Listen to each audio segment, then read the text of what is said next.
anything interesting here? I doubt it.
I want to see the adventurous moles!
Nice.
Let's go.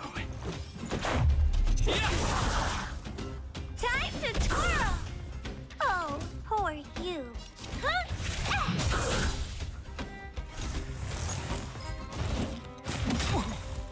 Combat is a series of precise machinations. Come one, come all. You won't get away! Time to twirl! Do you know who I am? Ever see a diamond this big? Oh, it's all yours!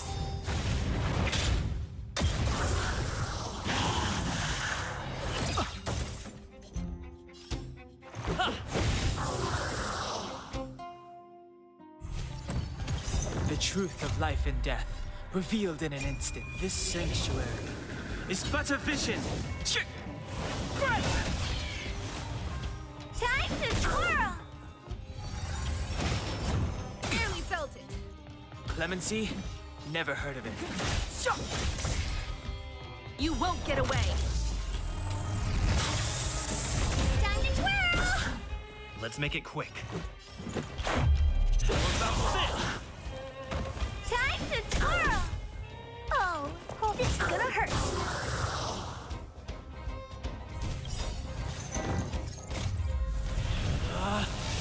Rules are made to be broken!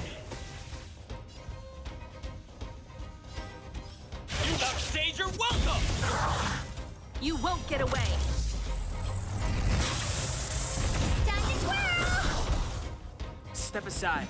I have no interest in stoking conflict.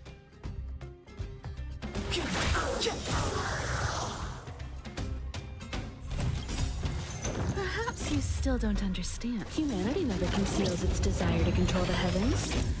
And I'm no exception.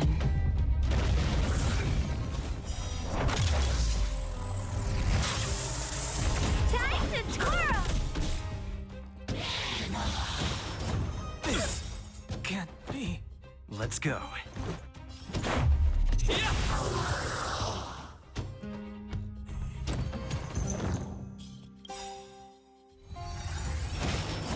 I won't break. Do you know who I am? Ever see a diamond this big? Oh, it's all yours!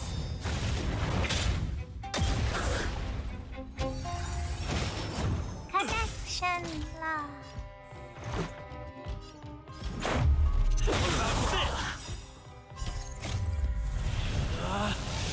Rules are made to be broken!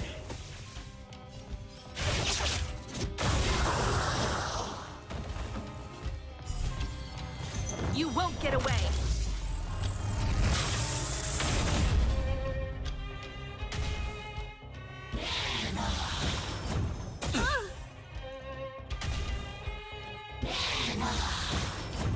Barely felt it. Scratch.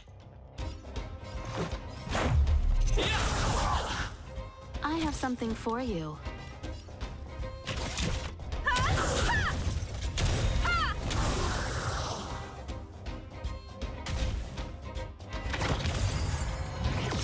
I was just getting started. Let's make it quick.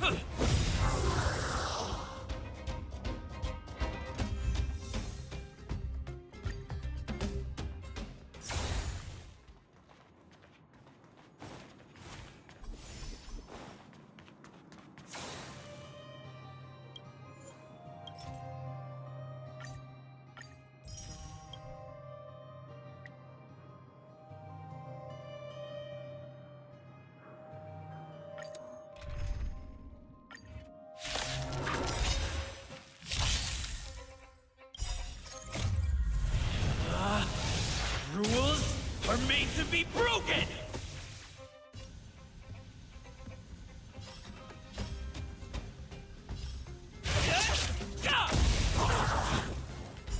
You won't get away! Time to twirl! It's too late. The time's now.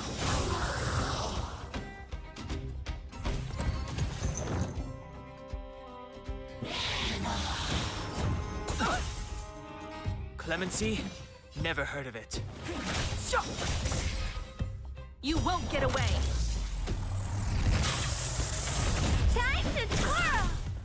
Let's go. This! Time to twirl! What are you looking at? Time for a detailed open. Come one, come all.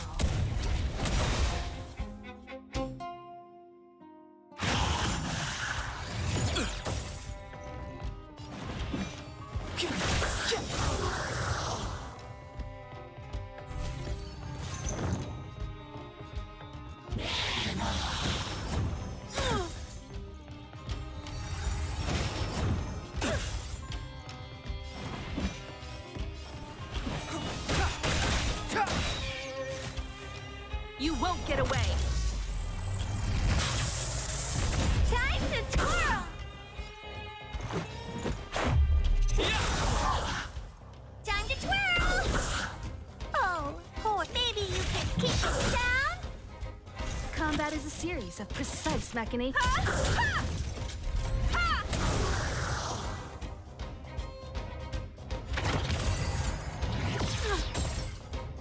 Step aside.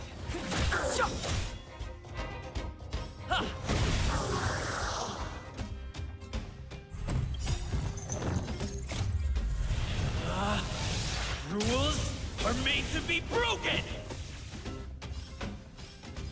You upstage your welcome! You won't get away.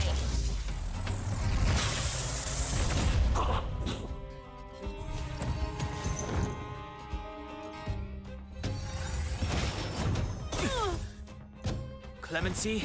Never heard of it. Time to twirl!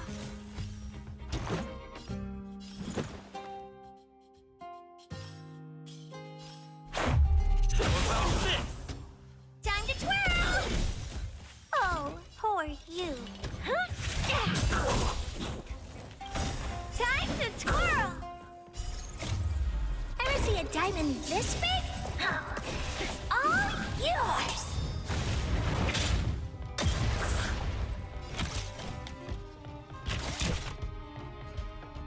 The truth of life and death. This sanctuary is but a vision.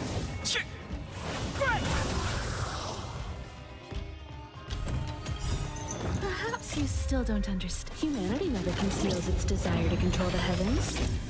And I'm no exception.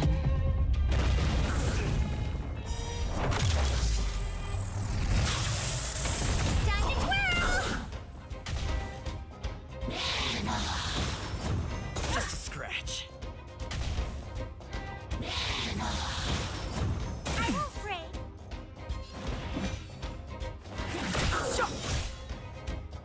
Time to twirl!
This will strengthen up.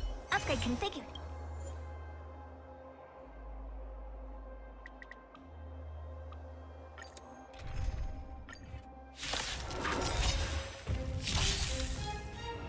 Clemency? Never heard of it. Rules are made to be broken! You upstage your welcome! You won't get away!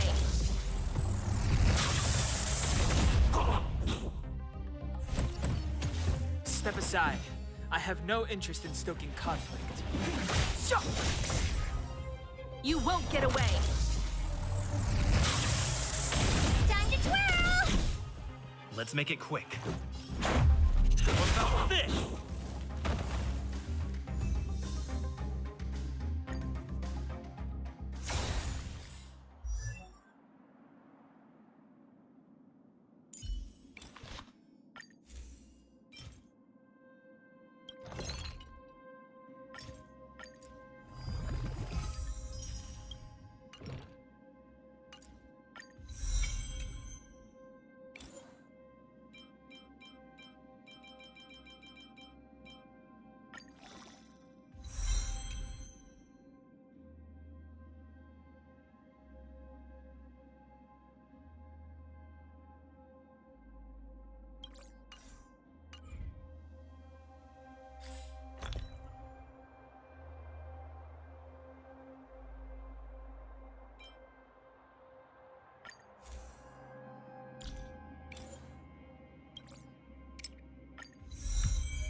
Let's make it quick. How about this? Time to twirl! You won't get away! Oh, who are you? Time to twirl! I have something for you. Ha! Ha! Ha!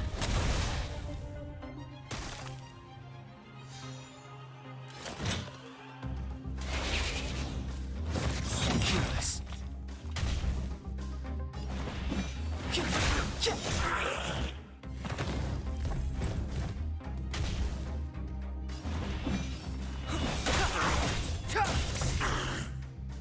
Time to twirl! This is our chance. What are you looking at? Huh? Time to twirl! You won't get away! I have something for you.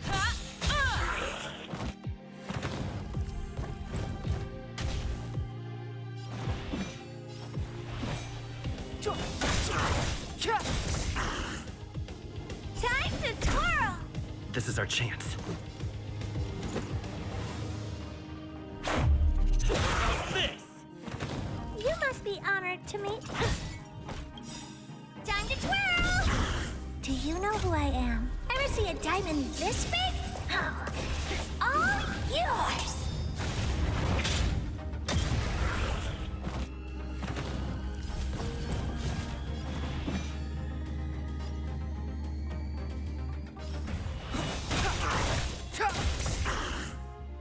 You won't get away!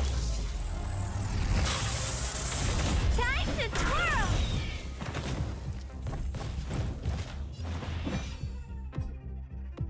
The time's now.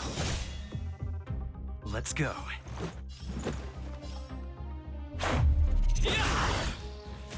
You won't get away!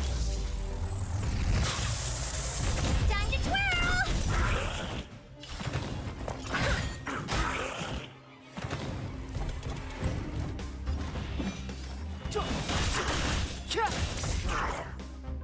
You won't get away! Time to twirl! This is our chance. What are you looking at? Maybe you can keep it down? Time to twirl! Ever see a diamond this big? Oh, it's all yours!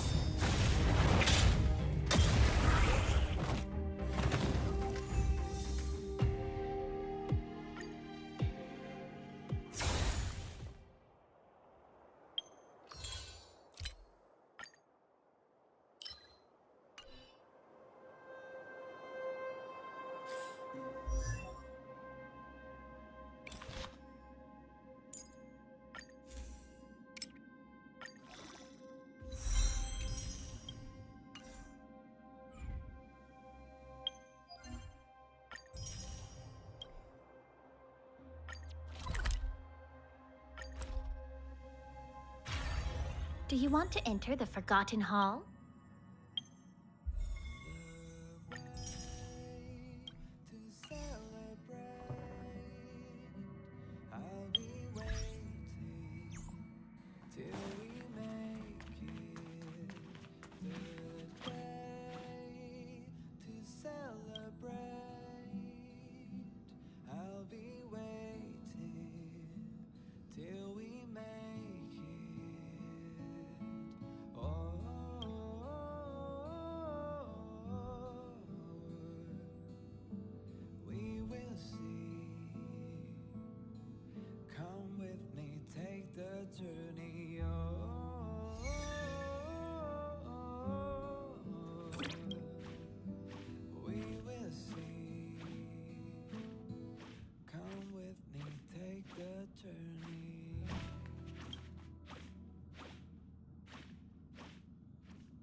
Thanks for inviting me to the Express. It's been nice to have a break. When I got the invitation, I was completely caught up in security department affairs. How to prevent another Legion invasion, that kind of thing. It took me a while to realize I was letting the whole thing stress me out. I couldn't think straight. When I set foot on the Express and saw how vast the universe is, I started to feel calm and relaxed. Here, take this. It's nothing expensive, but I'm sure it'll be of help.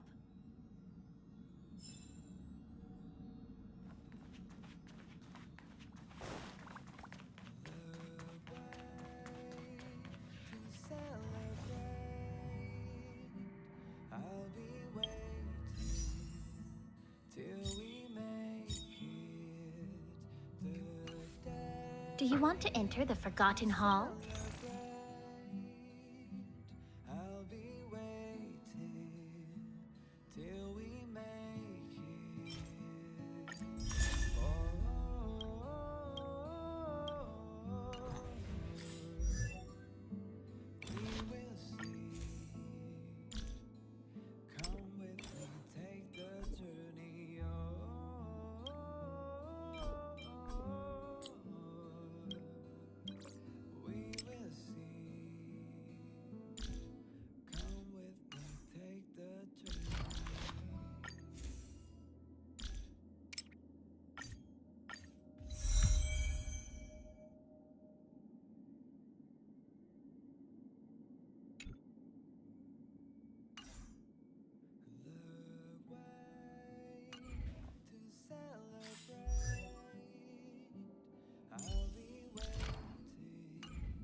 Do you want to enter the Forgotten Hall?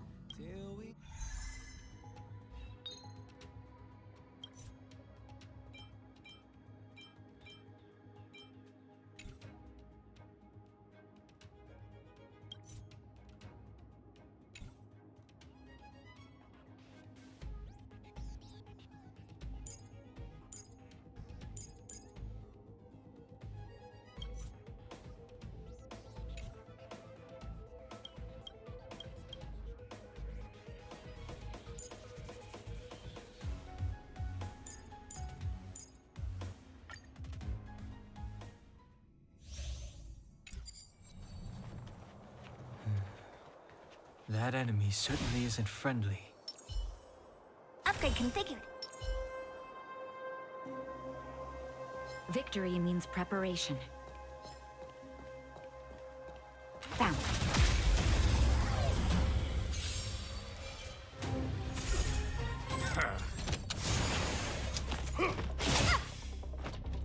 Move carefully. Time to twirl!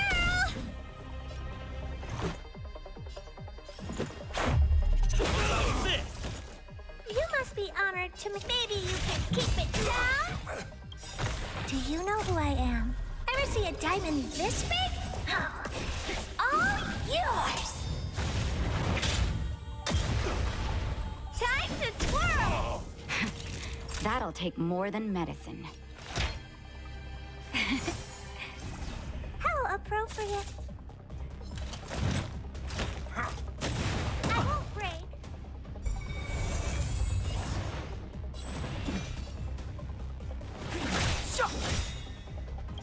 The truth of life and death, revealed in an instant. This sanctuary is but a vision.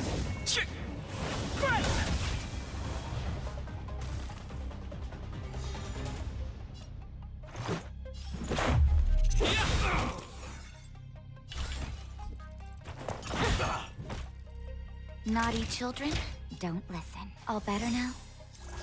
Don't worry about me. Rules are made to be broken! Time to twirl! Stay close! Not a step back!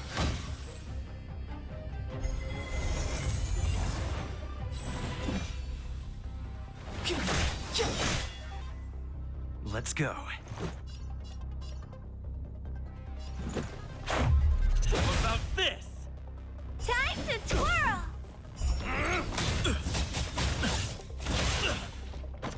What are you looking at? It's gonna hurt. Time for a shot.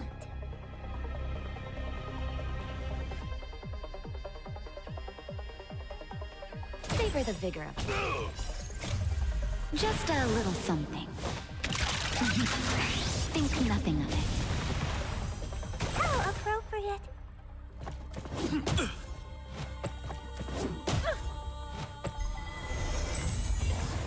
Clemency?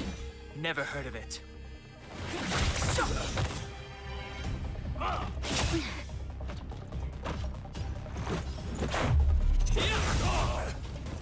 Time to twirl!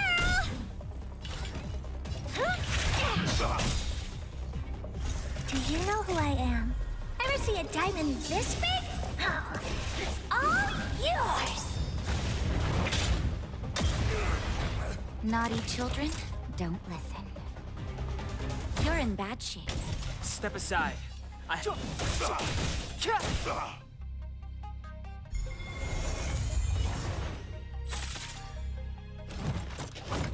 On my mark. Here stands the Silverman Guard. How about this? Oh.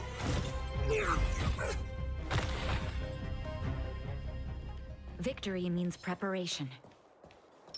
Upgrade configured. This will strengthen us.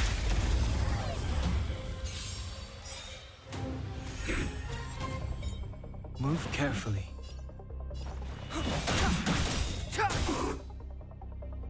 Let's make it quick.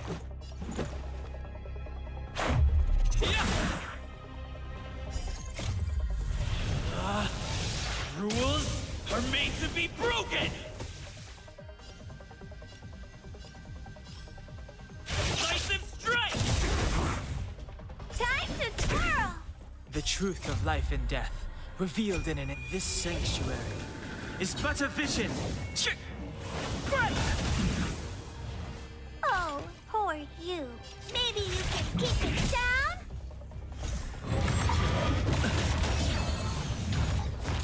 Just a scratch.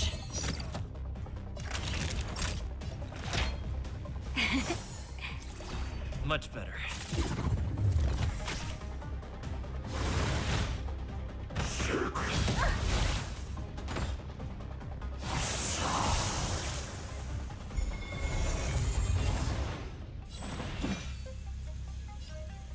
The time is now.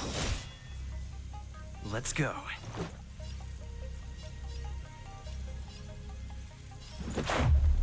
about this? Time to twirl!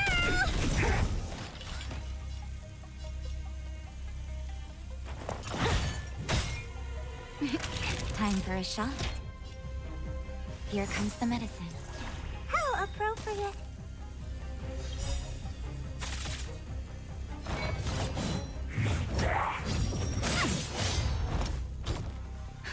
Just in time. Just a little something. Think nothing of it. Much better.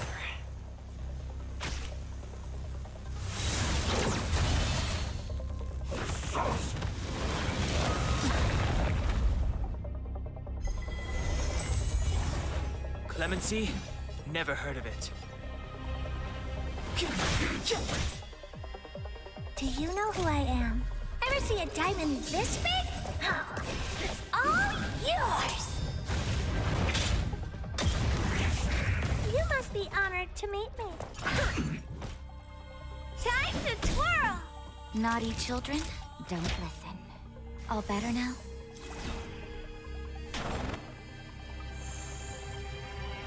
Let's make it quick.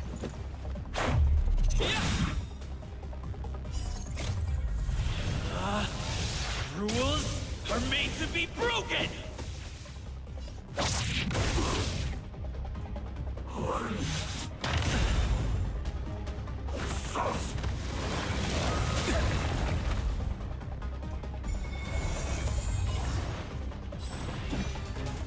The time is now.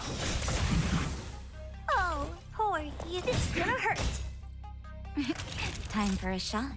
You're in bad shape. Let's go. What about this?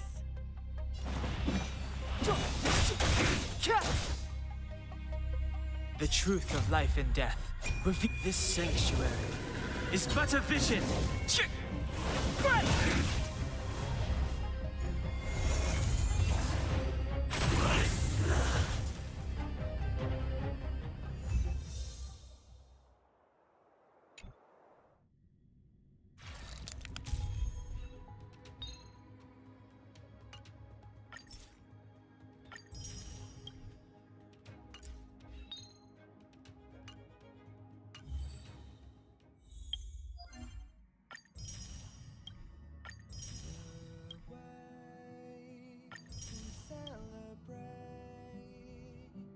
I'll be waiting till we make it the day to celebrate.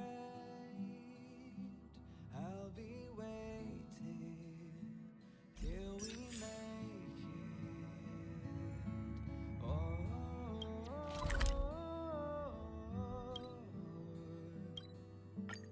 We will see. Is there anything interesting here? I doubt it.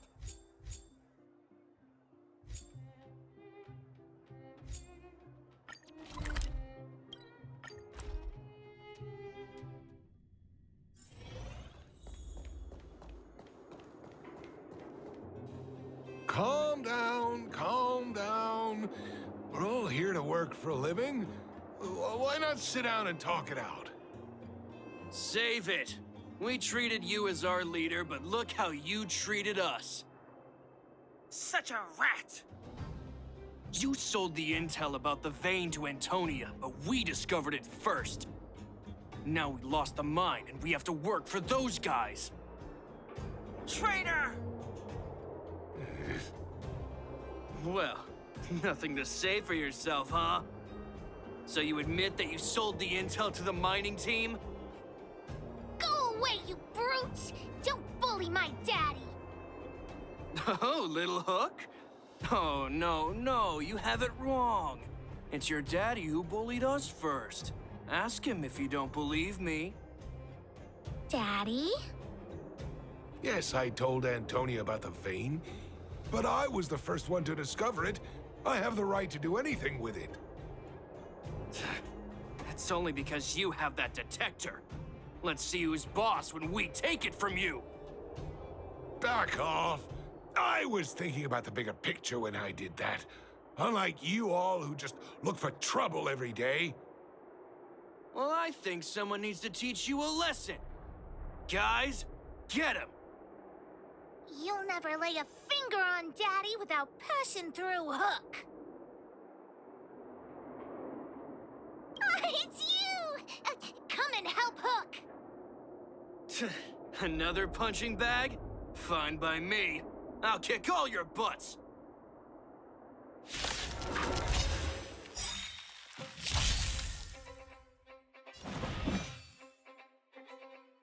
The time is now. What about this? Time to twirl!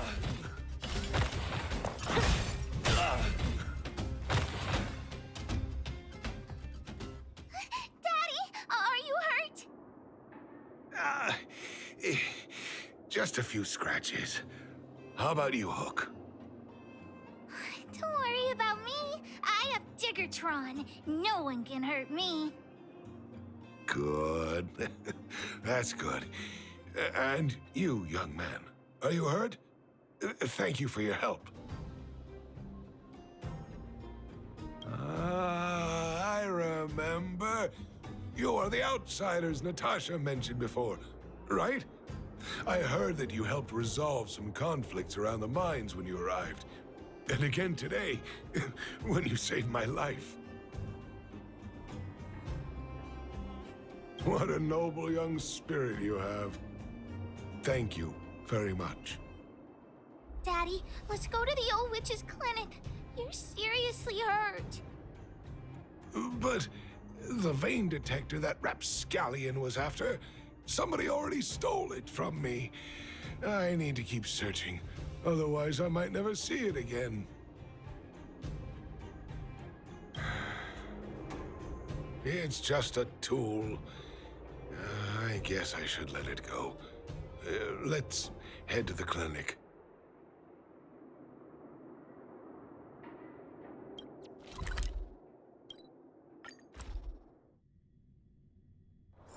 Is there anything interesting here? I doubt it.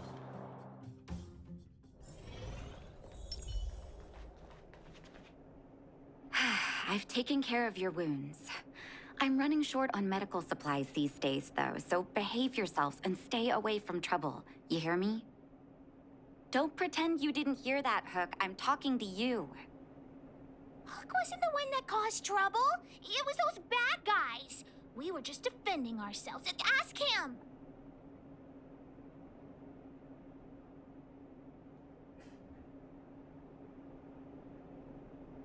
See? You are gonna spoil that kid.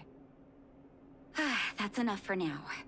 I'll say this one last time, Hook. If you cause any trouble again, I'll take Diggertron away. Do you understand? Hook understands. The boss of the moles should stick to her word. I have patients to take care of. See you later. Thank you again.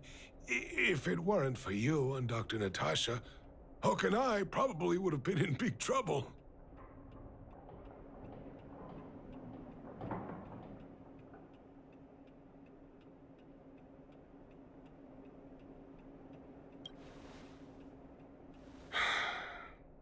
Well, a few days ago, I found a geomarrow vein using a vein detector, and I sold this info to Antonia, a supervisor of the mining team.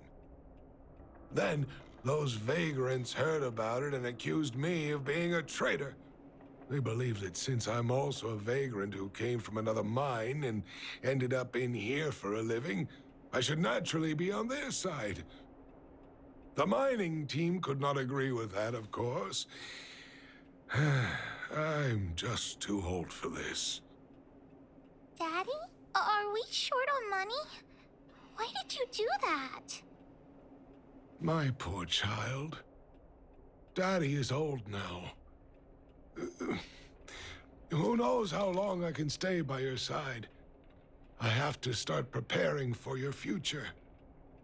People say I'm selfish, think I'm a traitor, but it doesn't matter to me.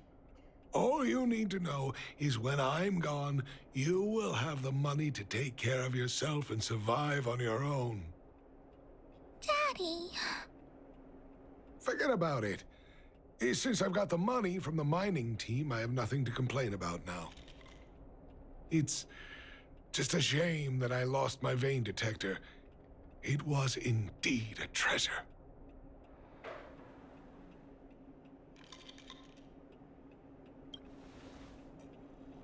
It's an ancient relic that I found in a mine. People say it's a device that mining teams used for detecting geomarrow veins long ago. I often carried it around looking for a fresh claim. Perhaps some villains up to no good took notice. It's a rare device, you know. No wonder somebody stole it. Anyway, I guess I don't need the detector anymore. The less trouble, the better. I shouldn't care who stole my device. Whoever it was, I hope they get good use out of it. Hook seems to be giving me a look like, I want to talk to you outside the clinic now. So that's why people call eyes the windows to the soul.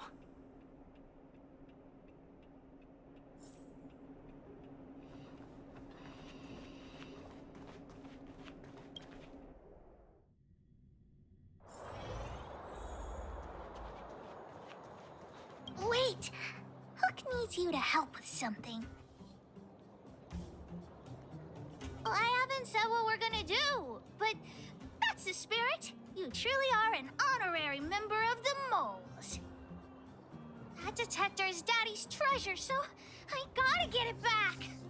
You'll help me, won't you? All right, then. I'll be waiting for you at the shelter in the mine, big brother. I mean... See ya!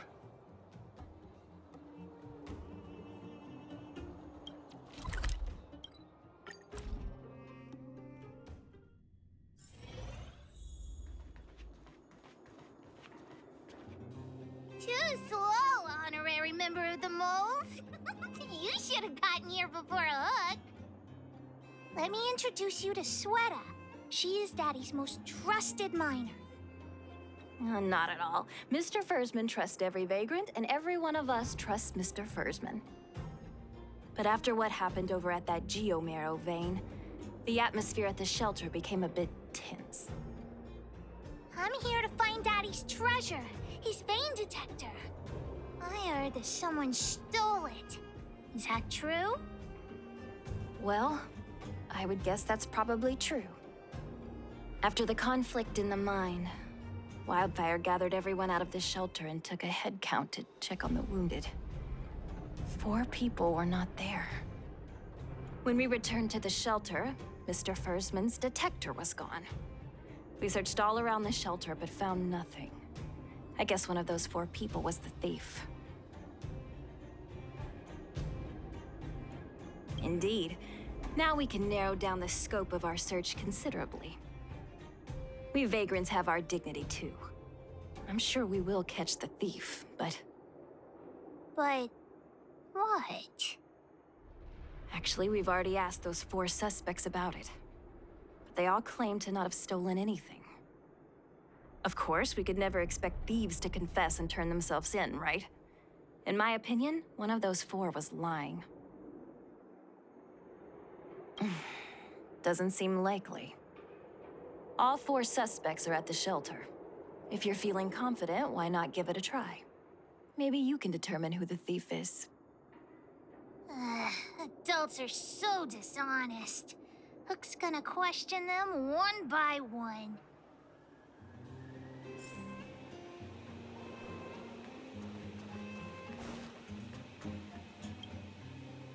Well, well, well. What's this? Playing detective, are we? Spill it! Did you steal my daddy's detector? You little brat. How dare you label me a thief? Someone needs to give you a good lesson on manners. I'm an honest and decent man. I'd never do such a shady thing. Anyone can say that. If you really didn't steal anything, then just answer our questions. Oh, you have a temper, huh? All right, I'll spare a couple minutes for your little detective game. I'm a cook. What else would I be doing? Don't you notice the smoky cooking smell all over me? It's just that I happened to be out shopping for ingredients at that time. Otherwise, who'd want anything to do with this kind of thing? That old Fursman was kind to me. When we were at Rivet Town, he put me in charge of the whole mining team's food supply. And it's because I trusted him that I came to this mine with him. I mean, I didn't expect he would take that money for himself. Anyway, he found that geomarrow vein by himself, so I won't blame him for not sharing. But you know, what he did was not like the old Fursman I knew. Well, I don't want to be a snitch, but out of my respect for Fursman, I'll tell you a secret. The helper over there, I saw him sneak into Fursman's tent and come out holding a box. See? Isn't he the most suspicious one?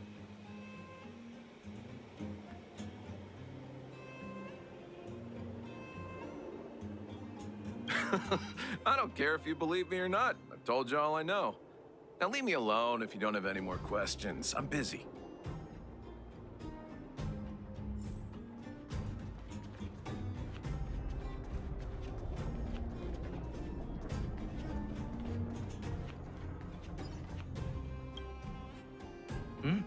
Hook?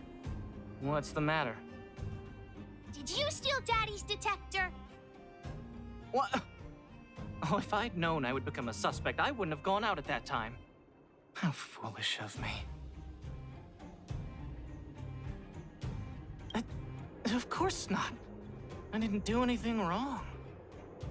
We just need you to answer a few questions. Okay. Ask away. It would be good to clear myself of suspicion. Nothing special. I just went out to get some fresh air. Oh dear. I know that's a lame alibi, but I swear it's the truth. Mr. Firstman, he's a good person. Though... Oh, never mind. Oh, no. I must sound very suspicious, but I really didn't do anything. You have to believe me. Detector? No, I haven't seen anything, and I don't know anything. Is that all the questions you have? Have I proven my innocence?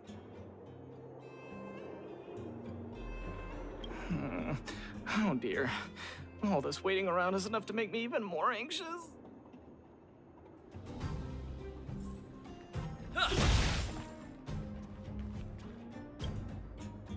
Did you steal Daddy's detector? What? How could you say that? You're gonna make me angry. You know what a businessman values the most? Reputation. If your slander ruins my reputation and harms my business, you'll pay for that. Well, then answer our questions. We'll decide if we believe you or not. I have the right to remain silent. I withhold my opinion toward this question. No comment. Ugh, you would... I'll give you one more chance. Think carefully and give your answer to Diggertron this time. I've seen all sorts of things in my life. Why would I be afraid of you two little rascals? Here, how about we make a deal? I'll tell you what I know in exchange for a small intel service fee. Fair and honest. Great. I like your style. Customers who don't fuss over the price are the best. So what do you want to know? Ask away. I went into town to restock. Nothing out of the ordinary, right? I restock on a regular basis, everyone knows that. I was wondering why there was nobody at the shelter. Versman is an old customer of mine. He's pretty nice to me, though we are not so close. As to what he did about that Geomero vein, it was kind of unethical. We're all neighbors. We've known each other for a long time. But he sold out to the other side and left his own people out to dry. I really can't agree with that. Look, the cook is definitely the thief. I'm sure about that. I value my reputation more than anything, so you can trust me.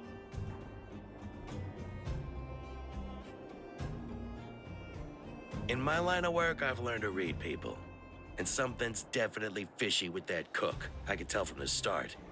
If you don't believe me, just ask anyone.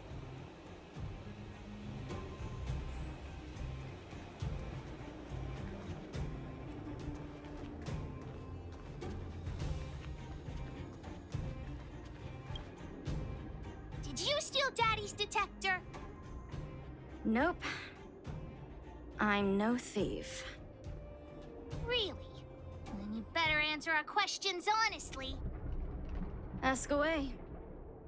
Let's not waste time. Spacing out. Didn't notice anything. Good man. But a bit of a cheapskate. Nope. What detector? Hey, would you mind talking more nicely? What? I always talk like this. I don't feel like she's the thief. Well, it's the hunch of Pitch Dark Hook the Great. Hook's head is spinning. Don't worry, I've written it all down for you. Remember, among these 4 people, only the real thief would lie. The cook said the helper did it. The tailor said it wasn't her. The merchant said it was the cook, and the helper said it wasn't him. So, do you know who the culprit is?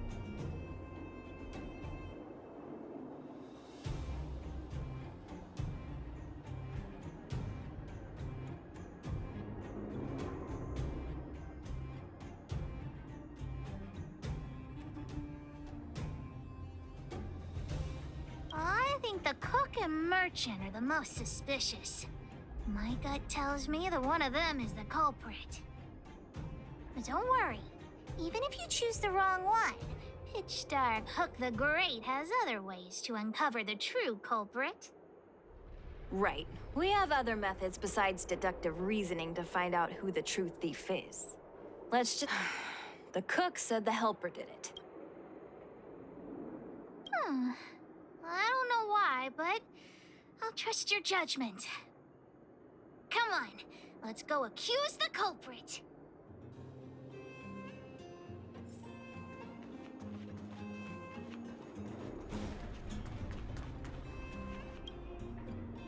Hook figured it out. You're the one who stole Daddy's detector. You've gotta be kidding me. You thought about it for that long and came up with this conclusion? You mean... I gave you the answer, and you still couldn't crack the case, detective. I already told you it was the cook. Even if you asked me 100 times, my answer would still... Huh? Is it that hard for you to admit you were wrong? Have you ever heard of something called logic? Just you wait. I'll find evidence and... Fine, go ahead and look. Let's go look around where Daddy kept the detector. Maybe we can find some clues there.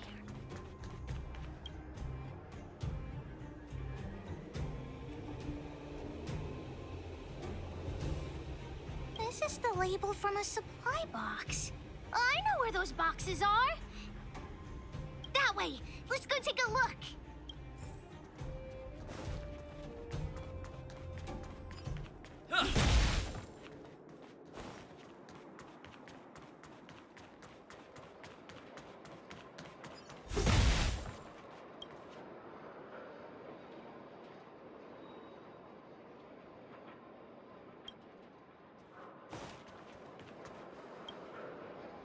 The label must have been on this box. Wait a minute. What's that smell? It's got a spicy smell. This smells like stone-grilled om. Not too many people smell like this. The thief appears to have taken Daddy's treasure. And it seems that this damaged probe is one of the detector's components. Has Daddy's treasure been sold already? Oh, where could the thief have gone? Think, Hook, think.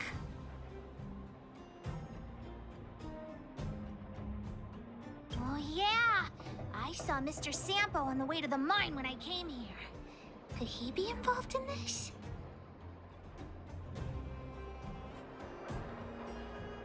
Follow Hook! Mr. Sampo should be that way! Mr. Sampo's always at the clinic hanging around Miss Natasha. Hook thought he was really sick or something. He's where... My friend, are you serious? This device is quite rare. Are you really willing to sell it to me at such a low price?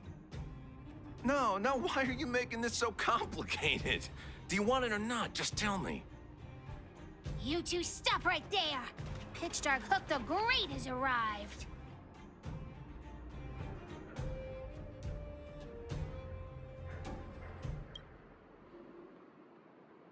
Oh, boy. I knew it was too good to be true. I gotta make this clear. I have nothing to do with this fella. You have to trust me. Miss Hook, please, don't point that thing at me. It's scary. Hey, how can you sell me out like that? We had a deal. You stole Daddy's treasure! Diggertron will not spare you. This is all that old Fursman's fault. Just because he has this device I'm holding, he can make a fortune. It's not fair! Well, it seems you guys have some issues to sort out, so maybe I should leave.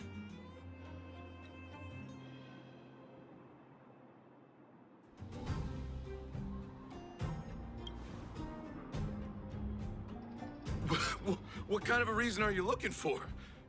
With the underworld in such a sad state, how are we supposed to survive if we don't resort to robbing and stealing? Anyway, I got the device now. Come take it, if you have the guts.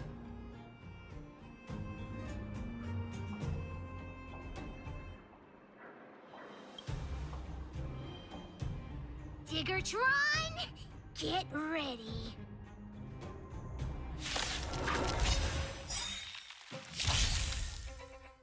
Clemency? Never heard of it. Time to twirl.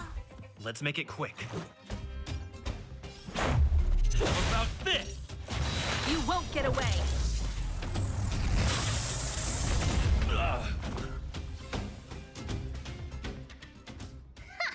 You sure talk tough for someone who can't fight. Come on, hand the detector over to Hook.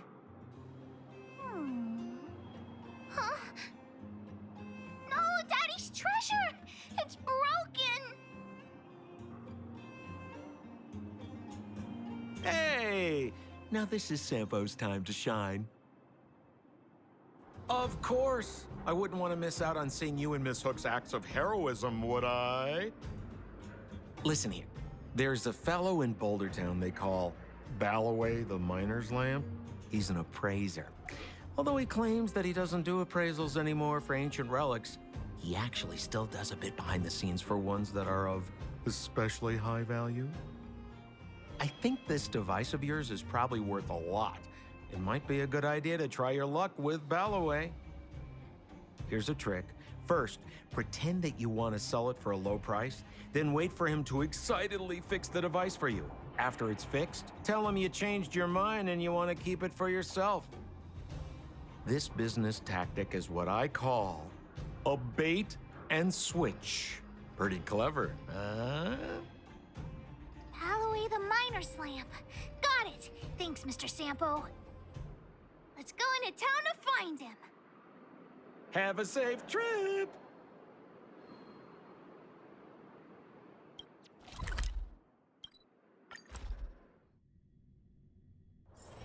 It's getting late. Where to now?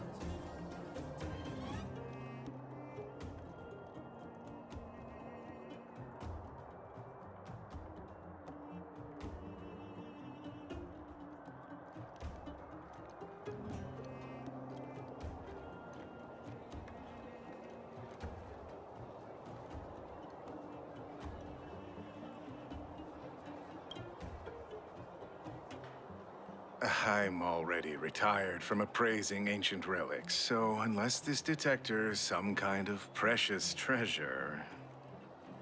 Look at this! The detector's probe broke off. Can you fix it? Oh, ho, ho. This certainly is a rare relic. Let me take a closer look. Yes, look extra close.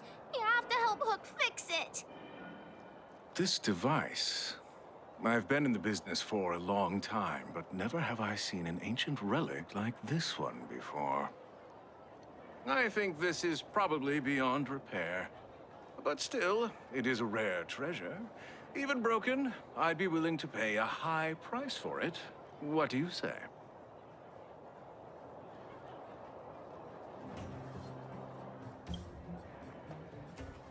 The detector's probe is gone. It's like searching for something without eyes or ears. Who's going to want a pile of junk? I don't believe any other stores will buy it off you. Come on, I'll give you a nice deal.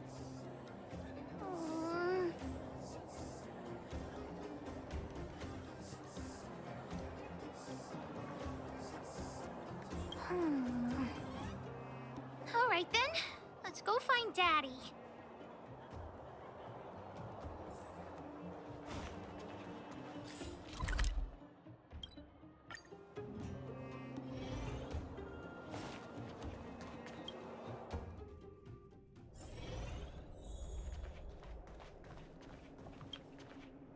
Where have you been, Hook?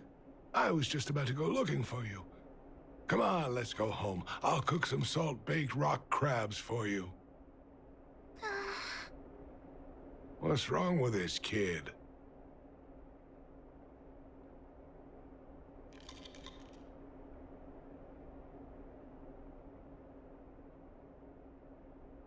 Why? What happened?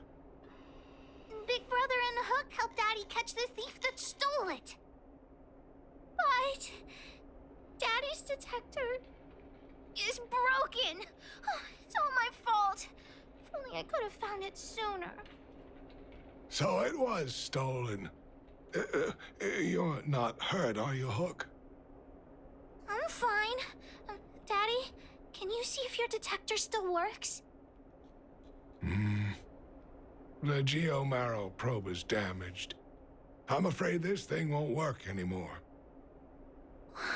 I'm sorry, Daddy. I didn't help one bit. What are you apologizing for? Thank you so much for looking out for me, Hook. But Daddy's treasure...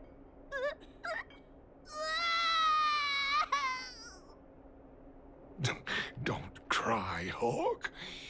Daddy's true treasure has been here all along. It was never lost or broken.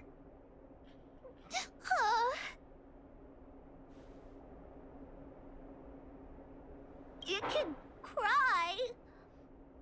The detector helped me find lots of geomarrow veins, and it saved the mining team a lot of money. In that respect, it was a very good thing. But at the end of the day, the detector is just a tool. A true treasure must have irreplaceable importance to someone. Hook doesn't really understand. It's okay. I'm saying some things that might seem strange, but you will understand someday. So, the treasure Daddy's talking about is still happily running and jumping around. Daddy! You're not allowed to see her cry! Go away!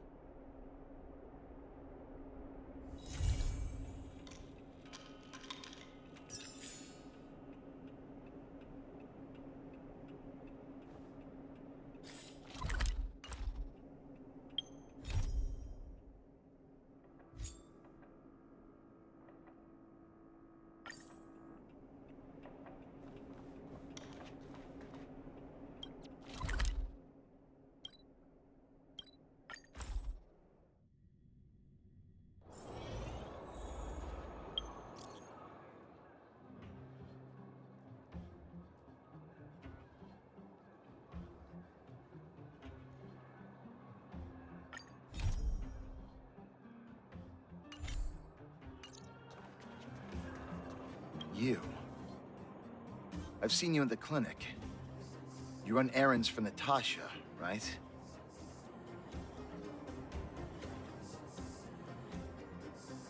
Your cover? What are you talking about? Let me guess. Natasha wants you to persuade me to go back for a follow-up visit, right? What's the use? I'm terminal. Life will be over before I know it. A Of course not. I read it in a book. Every book I read has descriptions that match my symptoms exactly. I can diagnose myself with a dozen incurable diseases before I get halfway through. For people in my situation, a follow-up visit is just a waste of time and money. Not to mention medicine.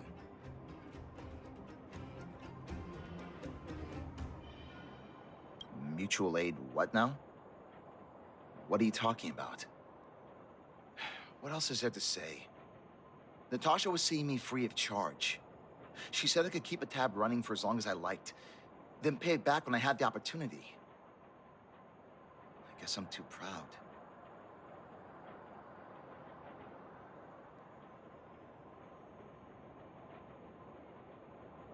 You think I need you to tell me?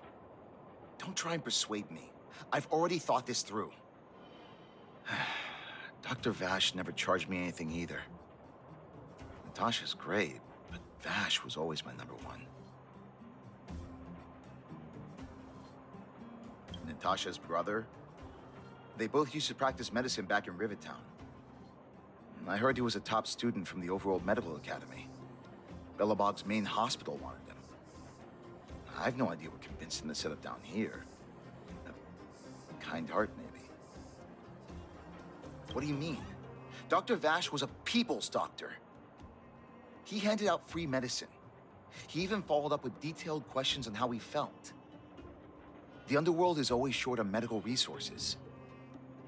They say that Dr. Vash made all his own medicine himself. You think I don't want to? I heard that he passed away. I should keep my voice down. Don't go telling anyone else about this next bit. I heard that Natasha had something to do with Dr. Vash's death. They say she was jealous that her brother had stolen her patients, so she... It's just something people were saying. I don't think Dr. Natasha could do something like that. Forget I said anything. Since Dr. Natasha sent you over specially, I'll do her a favor. I'll go to the clinic for my follow-up a little later. Bye for now. Avoiding a follow-up visit due to money issues. I should find another patient to talk to.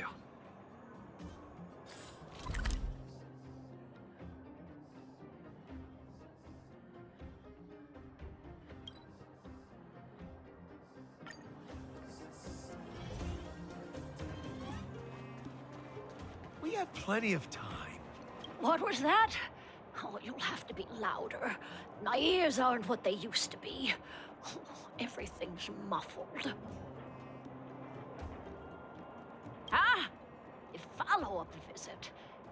Is that what you're asking about? Natasha's a wonderful girl. She always gives me a thorough checkup. But at this age, it's rather a lot to bear. Well, even if they could cure me, I'm sure I wouldn't be around for long. I don't want to waste anyone's time.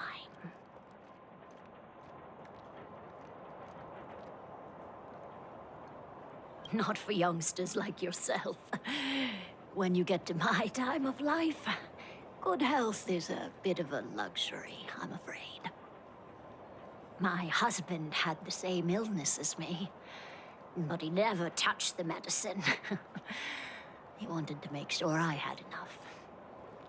Then, one day, he said he needed to take care of some things at the mine.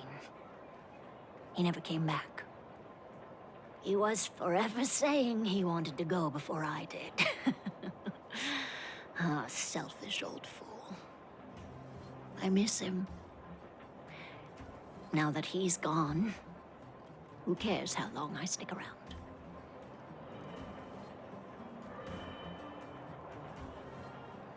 Do you think so? Wouldn't he want me to hurry up and join him?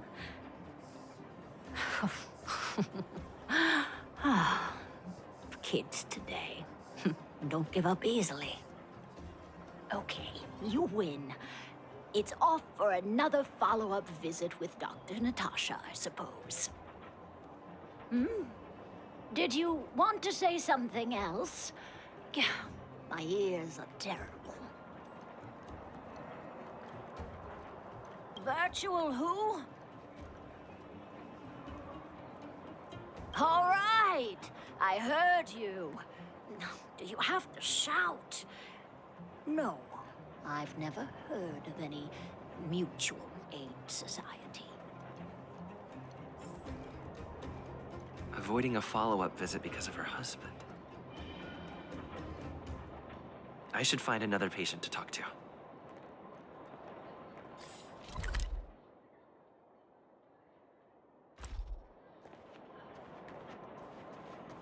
We have plenty of time.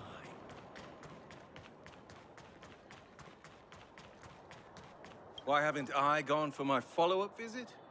Are you a patient too, or did Dr. Natasha send you over? You should head on back then. Thank Dr. Natasha for her concern. I don't need Dr. Natasha's help now. Tell her to save her worries and medicine for other people. Huh, so you had a dispute with her. She's the only kind-hearted doctor in the underworld. I just don't really approve of her methods, that's all. Too idealistic, no real efficacy. She tries to save everyone, which means she can't save anyone. In the end, it's the patients who suffer, and she just tires herself out. Miners like me don't have time for lengthy treatments. If I can't take something and get right back to work, I may as well lie down and wait for death to come knocking. Did you, know Dr. Vash? His wonder medicine is cheap, and the results are immediate. You just need to, be willing to, take a little risk. Dr. Vash's medicine is different. Lots of people make a full recovery after taking it, but some get worse. And the unlucky ones check out early. Even knowing the risk, most people fight tooth and nail to get hold of the medicine. You know why?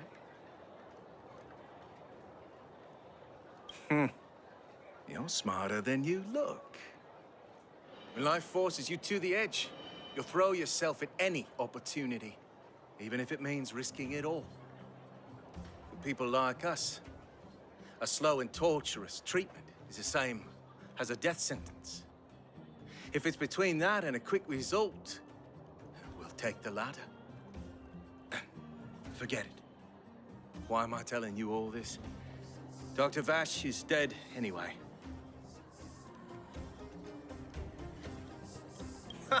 What? Now you're interested in the wonder medicine? Listen up. The Complex Illness Mutual Aid Society is still selling that medicine. I can tell you where they trade, but there's a rule. You must not tell any of this to Dr. Natasha, you hear? If you break the rule, you'll face the consequences. Here, take this. It's the address. A final warning. Do not reveal this information to Natasha. I know where to find the wonder medicine. What should I do next? That patient didn't want me to tell Natasha about this. Should I listen to him?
So the Mutual Aid Society found Vash's research results, and now they're selling this so-called wonder medicine to patients?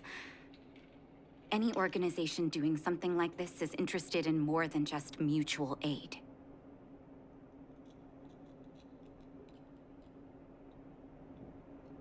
I'm not surprised. They'll know that I'm completely against them using this wonder medicine. What Vash left behind is nothing more than reagents and experimental byproducts.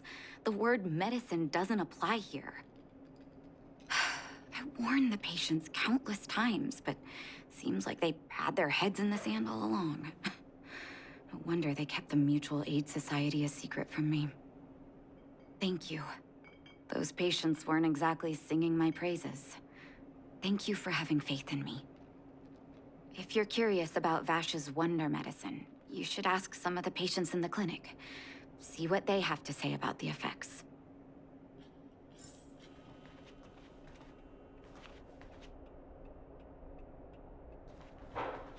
Some people say that Dr. Vash was a saint who came from the overworld to help those in need.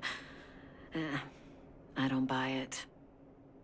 People's doctor, that's just what people who've bought into the myth like to say. Vash used to distribute free medicine all the time, but he couldn't have cared less about the people taking the medicine. The hard truth is that we were just his test subjects. It didn't matter if the medicine worked or not. What mattered was having a constant stream of willing lab rats. Of course, I can't control what anyone else thinks. That's just how I see it.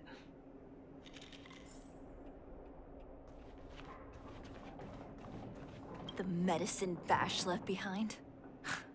That stuff... Can you even call it medicine? I know Dr. Natasha's here, but I have to tell it like it is. Vash had zero medical ethics. He didn't deserve the title doctor. He may have had the capability, but he didn't use it to help anyone. Whenever I went to see him, he never even asked about my illness. He just prescribed me his so-called wonder medicine. If it were you, would you have taken that medicine?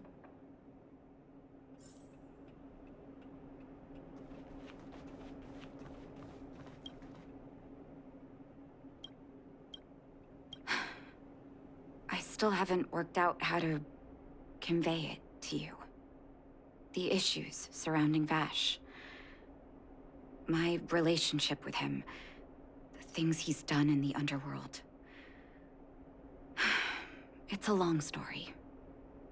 I'm guessing you've heard a lot of different opinions on Vash. What do you make of him? I want you to go and visit another patient, a victim of the wonder medicine. I want you to see the real consequences of abusing that medicine. Once you've understood her situation, come back and tell me what you think. After that, I want to ask for your help again.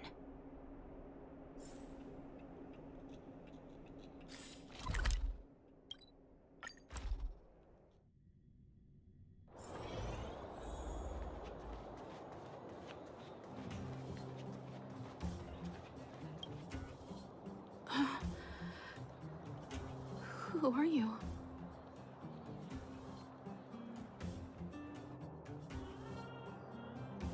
Who? And who am I? Where's my husband? And where's my child? Where are they? You know where they are, right? You don't know. They don't know. Nobody knows. Where? Where did they go? Come over here, child. It's best to leave that poor lady in peace. Let me explain. That poor lady, both her husband and child became ill and passed away.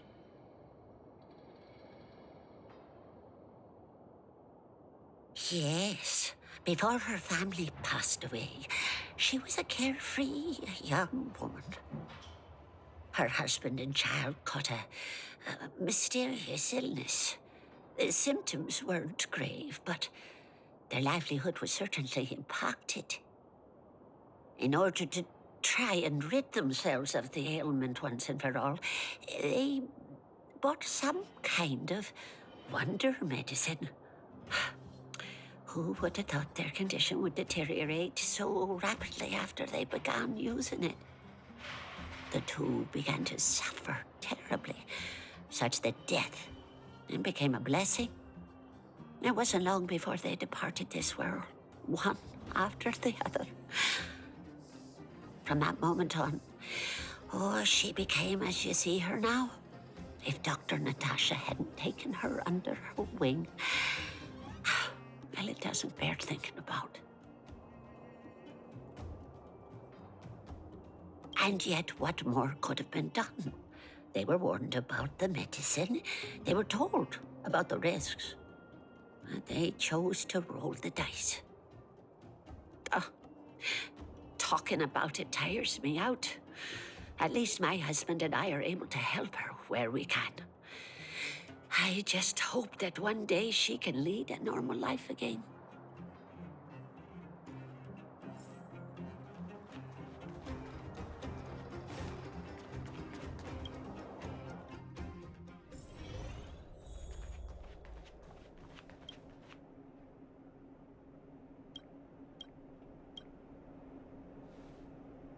Did you speak to her?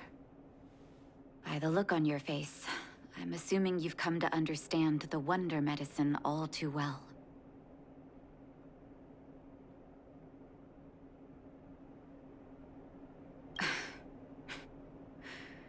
Yeah. Be it Vash or the Mutual Aid Society, forces like that can take full advantage of the typical underworld state of mind. Let me tell you a story. There was once a brilliant overworld doctor with unmatched pharmaceutical skill. The doctor was set on developing a medicine that would steel the human body against the cold. He named his research project Blizzard Immunity. But his research met with obstruction time and time again, the biggest factor being a lack of test subjects. Tampering with the human immune system carries huge risk, and nobody in the overworld was willing to submit themselves to such experiments. As such, the doctor got in touch with his sister in the underworld, claiming that he wanted to support the medical effort below ground.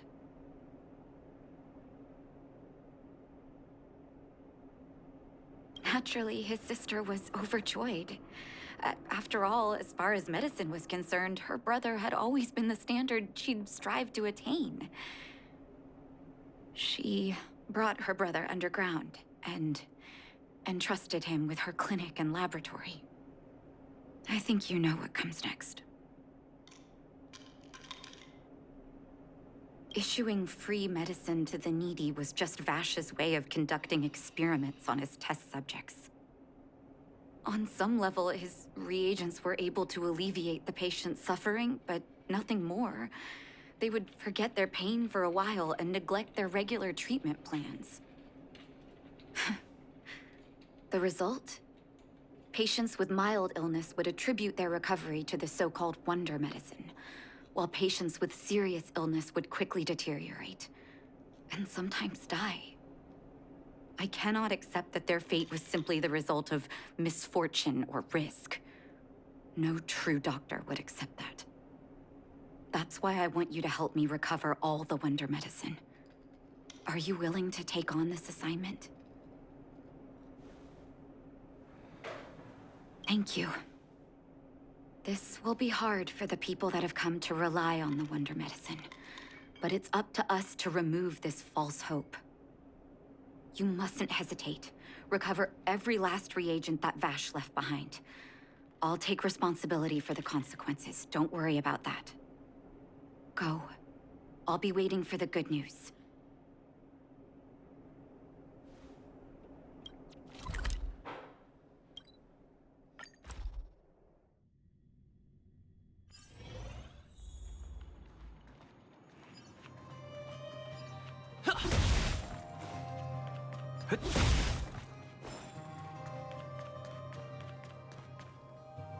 Stop right there. No one's allowed up ahead.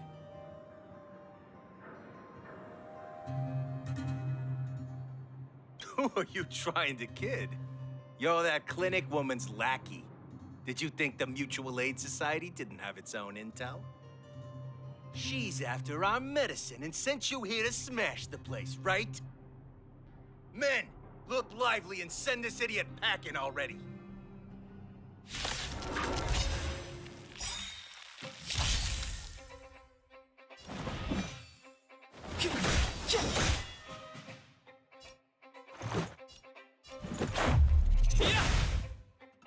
Time to twirl!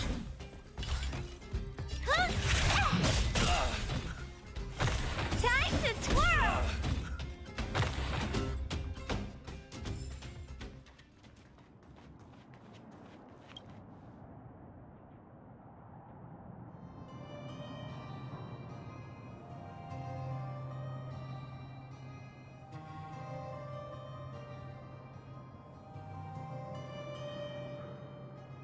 Well, look who we have here. Your reputation precedes you, outsider. I didn't take you for a bandit and a thief.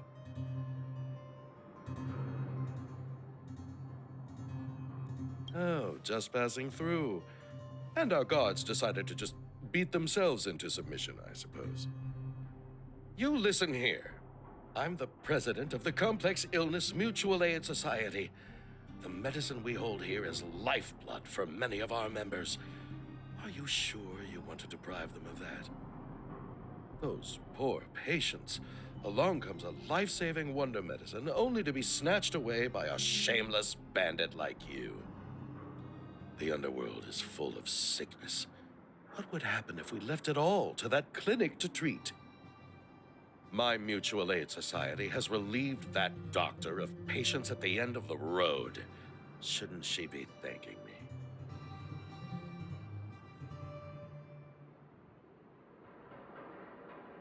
me?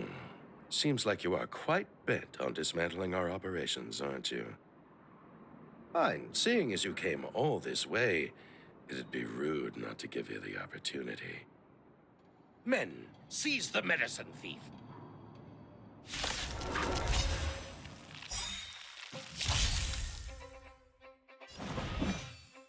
Time to twirl!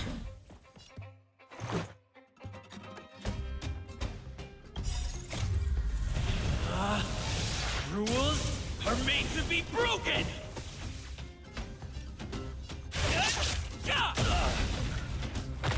Time to twirl! You won't get away!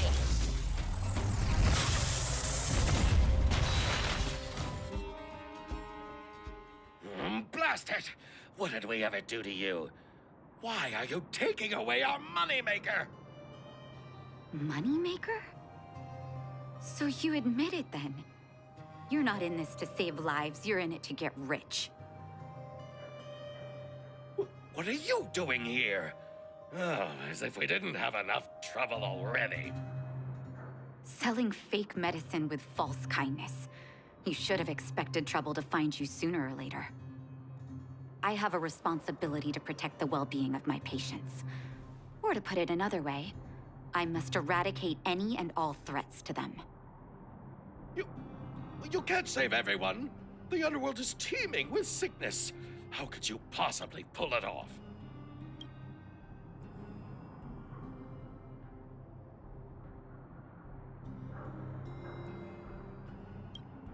You're right. I can't save everyone alone. But if I must, I would sacrifice food and sleep to treat them. The debt that Vash owes to the underworld rests with me. All I can do is help everyone to the best of my ability. To the very end. Oh, so stubborn. In that sense, you're no different from your crazy brother.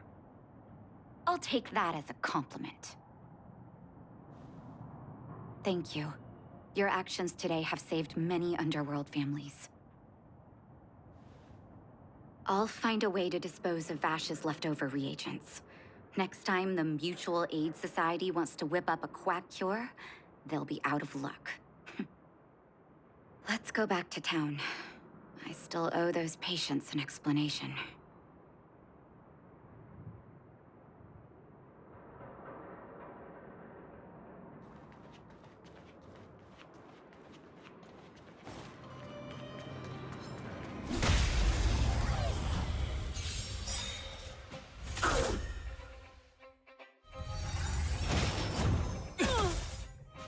Step aside. I have no interest in still. Time to twirl! Let's go. How about this?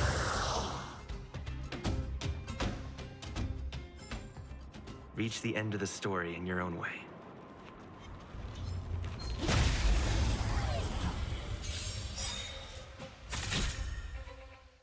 Clemency?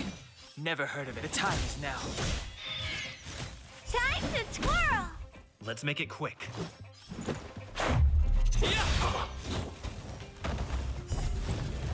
You won't get away.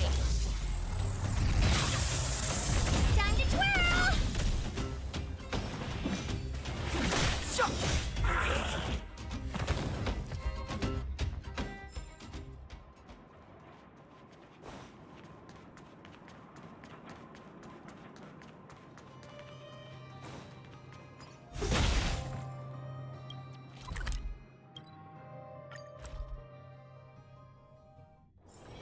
It's getting late. Where to now? Uh-oh. It looks like the patients have surrounded Natasha. Let's hear what they're saying. What are you saying, Doctor? The wonder medicine is out of supply? Correct. That medicine is a wolf in sheep's clothing. Wildfire has cut off the supply chain. Your ailments need rational, scientific treatment. Relying on pseudo-medicines will only worsen your condition. Rational and scientific, huh? The way I see it, you're just jealous you lost your patients. How dare you speak to Dr. Natasha like that? Where are your manners? Ma'am, please think for a moment. How can you still be siding with her? That wonder medicine was working fine for us, and now it's gone because she wants it to be? How can she? I understand your anger, but as your doctor, I ask you to trust my judgment. I will find a way to access more medical resources and help you through your struggles. If I must, I'll get help from the surface. The surface. I almost forgot that you were an overworld big shot. Have some respect for Dr. Natasha. If it's respect she wants, she better find a replacement for the wonder medicine fast. If not, I'll tell everyone about how she set up Dr. Vash. I'm out of here.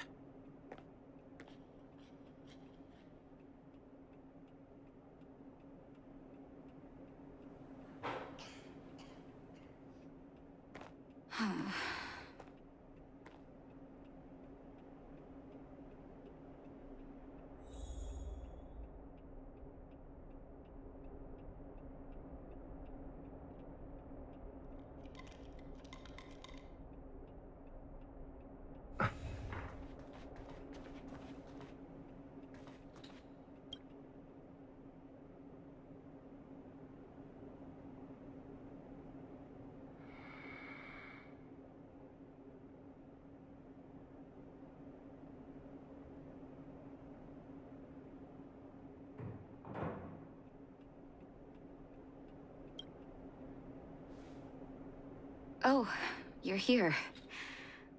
I apologize. That must have made for uncomfortable viewing.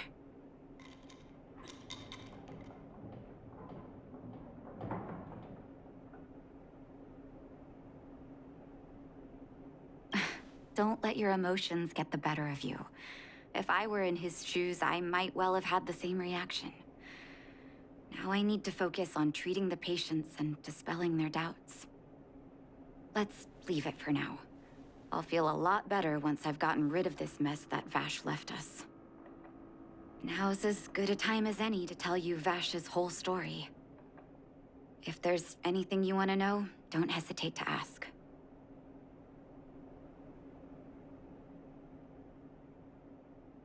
No, but I used to think we were so close that we may as well have been.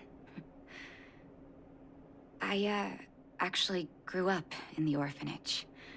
It wasn't until I was adopted by an overworld family that life changed for me. My adoptive mother always saw me as her own flesh and blood, and Vash loved me like a sister. That is, while we were still young.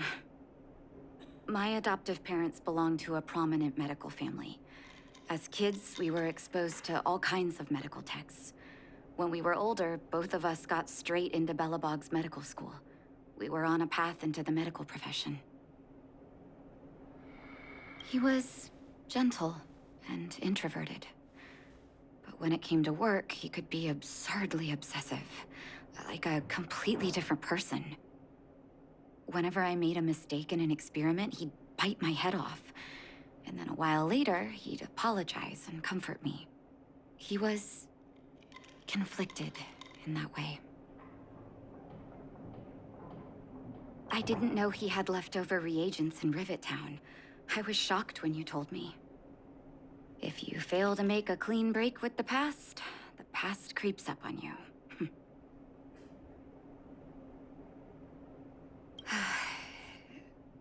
That's a long story. Ever since he was little, Vash had always wanted to develop a medicine called blizzard immunity. He saw the human body's vulnerability to cold as a disease, and wanted to cure it so that humanity could survive the eternal freeze. If he succeeded, people would be able to leave Belobog and rebuild their homes in the snow plains.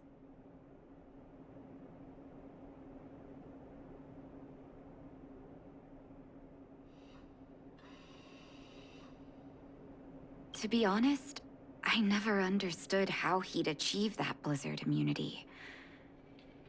But I do admire that vision and perseverance. I always chose to believe him, ever since I was a kid. I knew his research in the overworld wasn't going well. I used to write to him and ask him to come down and stay with the kids in the orphanage for a while. I thought it might help take his mind off his research. But I was too young to know what long-term frustration could do to a person. It changed him in a terrible way. During his stay in the underworld, he met patients affected by fragmentum corrosion with mild symptoms. Compared with non-patients, their bodies reacted differently to hot and cold. And that fascinated Vash. He began to simulate mild fragmentum corrosion, thinking that it could lead to breakthroughs in developing blizzard immunity. Those reagents of his aren't cure-alls for critical illness. That doesn't exist. Vash made the reagents to mitigate the suffering of his patients in the short term. A convenient way for him to observe changes in his test subjects. But behind my back, he had been doling out the reagents to residents who were kept in the dark. When it finally struck me that something was wrong, his terrible research had already turned him into a madman. I trusted Vash with all my heart. Funny, isn't it? And pathetic. When his experiments were exposed, I spent a long time with Oleg discussing how to handle the aftermath. This was shortly before the underworld was sealed off. There were hardly any Silvermane guards remaining. We spent ages trying to find a way to handle Vash. In the end, Oleg suggested that we banish him and permanently deny him access to the underworld. Had his victims found out the truth, Vash would have been torn to pieces by furious underworlders. I was young and weak at the time. Oleg must have worried about how I'd react to such a scenario, or he wouldn't have suggested banishment.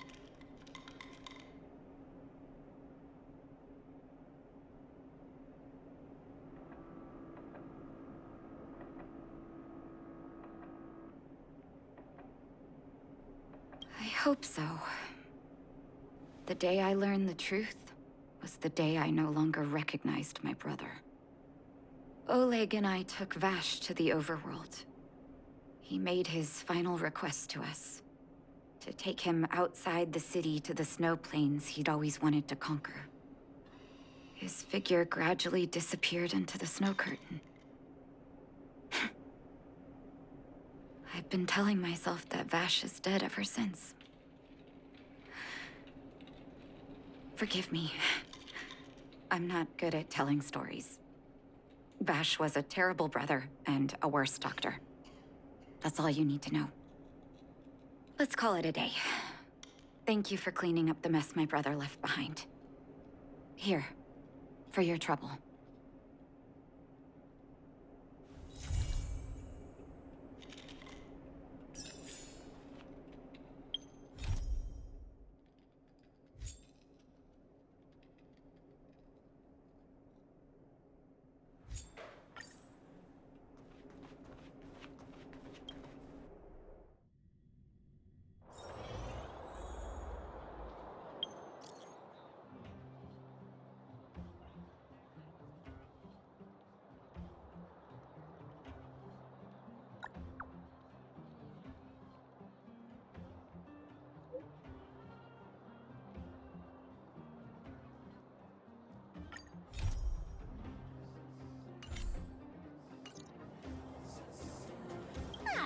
Honorary member of the Moles, listen up.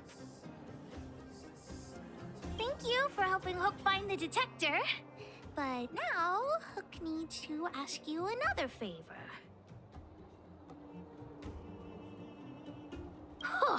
At least hear me out first before you refuse. Hook and Daddy's birthday is approaching. Every year at this time, we exchange gifts and celebrate our birthday together. Yeah? What's the problem? Daddy's job has been more difficult since moving to Boulder Town. He gets home really late every day. I don't want to use his hard-earned money to buy a gift. I've broken a thing or two in the clinic, you see.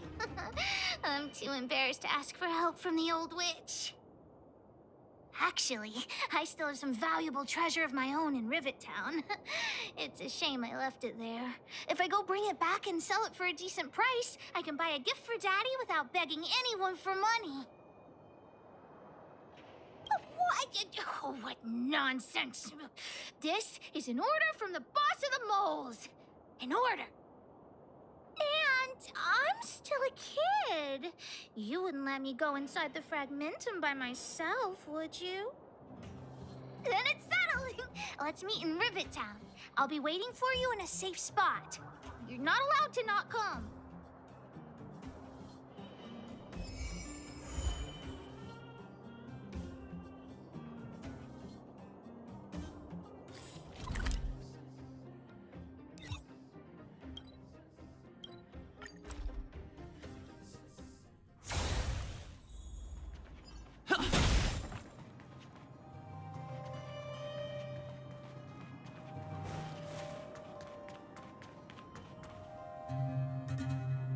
What took you so long?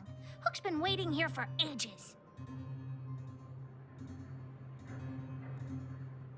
Okay, whatever you say. As long as you're here now, it's fine. I got some good news and some bad news. Which do you want to hear first?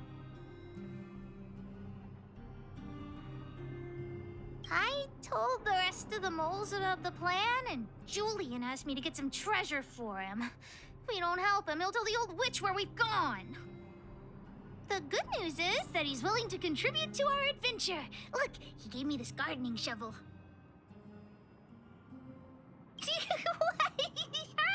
No, what nonsense? No, nobody scares Pitch Darkhook the Great. Well, the treasure won't grow legs and find us, will it? Come on, let's go.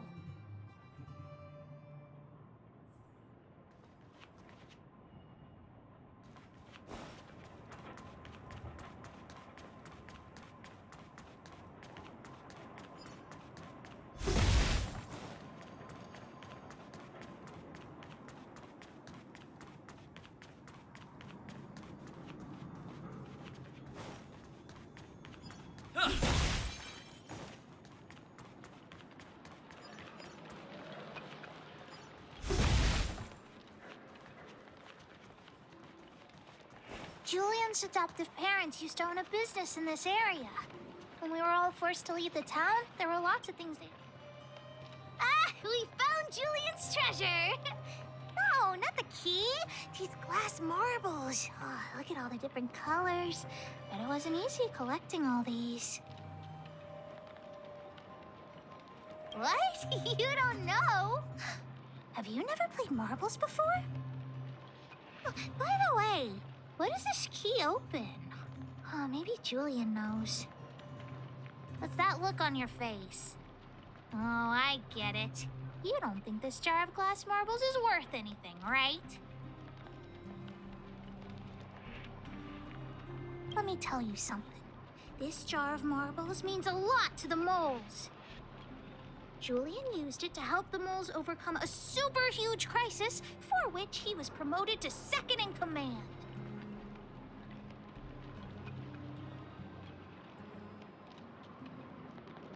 Of course it wasn't that, but his accomplishments are nothing to be scoffed at.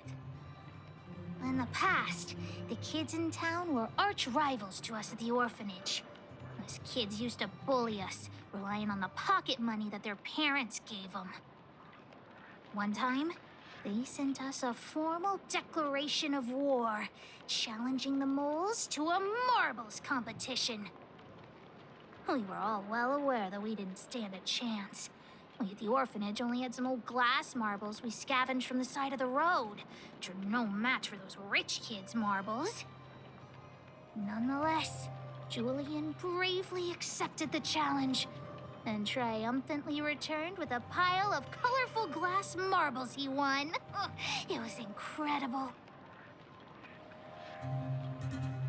Yep. So, now you know why you wanted us to find this treasure. All right, enough chit-chat. Next, we need to find my treasure. Time to get to work. Hook's treasure is hidden below the orphanage near the mine's entrance. This doesn't feel like the Rivet Town I remember. Do you think the orphanage is like this now, too? This will strengthen. Upgrade configured.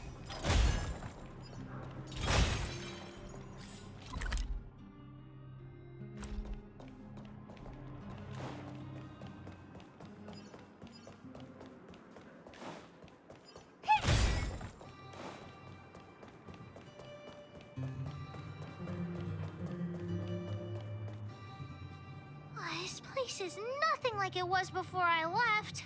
Boxes and minecarts are all over the street. What a mess. Oh, did someone move my treasure too? I used to keep it in the mining team's junk pile. Behind the corner, there were heaps of geomarrow and boxes. Hopefully it hasn't been taken.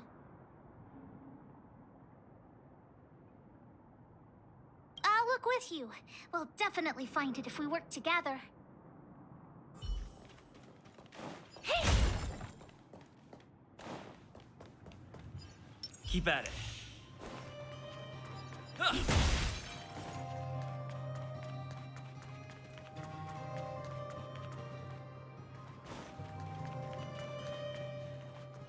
What a shame, honorary member. In the end, we still... Look, it's in this box. This miniature drill rig was given to me by a guy from Daddy's mining team as a birthday present. I'm going to turn it on. Whoosh!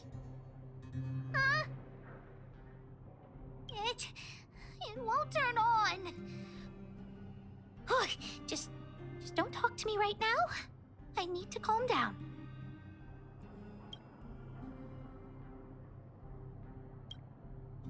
Honorary member, I wonder, how much do you think Julian's glass marbles would sell for?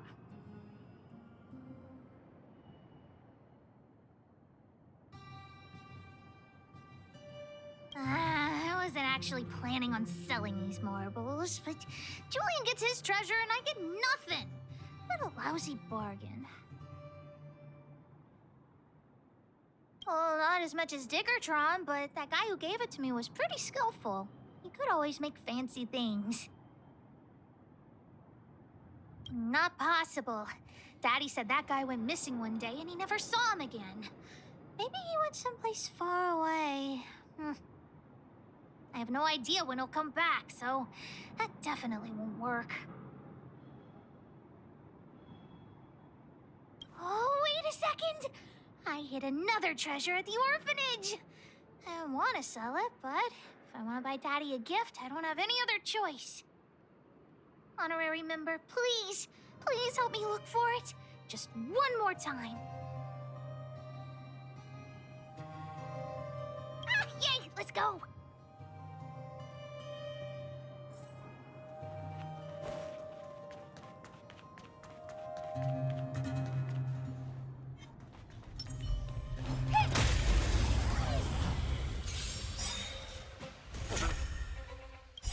Do you know who I am? Ever see a diamond this big? It's all yours! Time to twirl! Rules are made to be broken!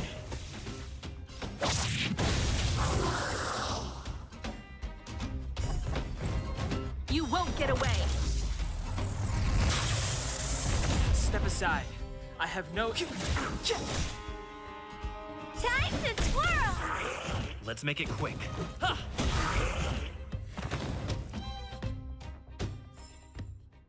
am I gonna get that time back?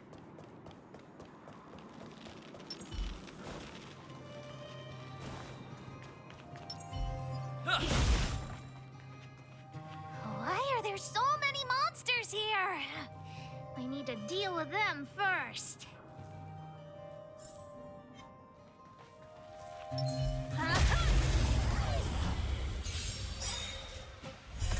You won't get away! Time to twirl!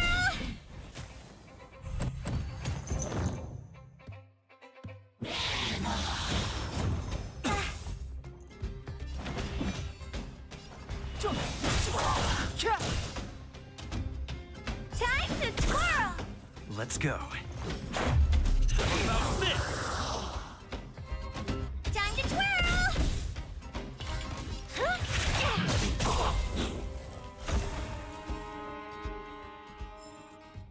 Wait! Let me take a look at my notes. I marked the location where I stashed the treasure. It's a reward from the old witch. You'll know what it is after I dig it up. Go down the stairs on the left, then walk 10 paces forward. Turn right, walk another 15 paces, spin around 10 times, then keep walking forward. Oh no! I'm doomed! The second half of my notes are completely ruined! Oh, what kind of lame treasure map would it be if it only had 1 or 2 steps? Without the second half of my notes, how will I ever find the treasure? Really? Quick, let me see. Let's use the home use object finder to help Hook search.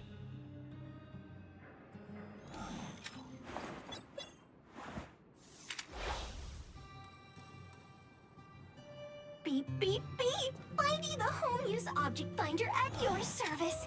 Please say the target object you want to search for. Oh, wow! This little thing... What's this? Oh, looks like something is written on it. For Julian, 50 years in the future. Whatever. Since we've already dug it up, let's open it. guess you're right. We should wait 50 years before opening it. Let's take it back to Julian along with the glass marbles.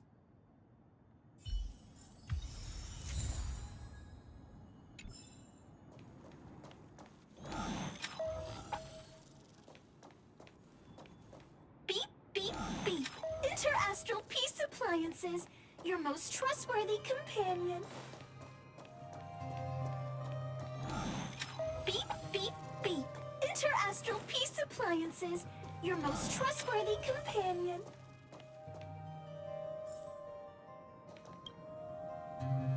Here it is, my teddy bear. The old witch gave it to me as a gift. Hey, don't underestimate June. Whoa, June. How did you get covered in dirt? And why do you have so many loose threads? If we don't get you cleaned up, no one will buy you. Well, of course. The old witch said June isn't just any old teddy bear. I haven't learned to sew yet. I'll have to ask the old witch for help. If she finds out I went somewhere I shouldn't have gone, Hook will get lectured all over again. What? So what if the old witch yells at me? Hook still has to prepare the gift for Daddy.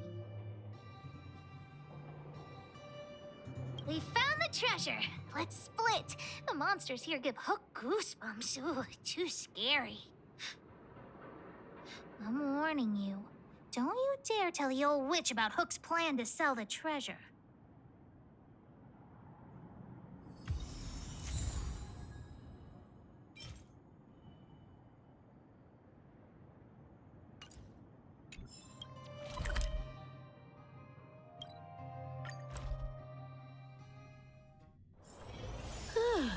Fancy a coffee?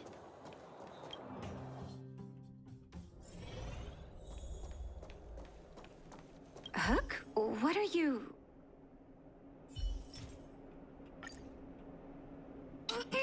Natasha?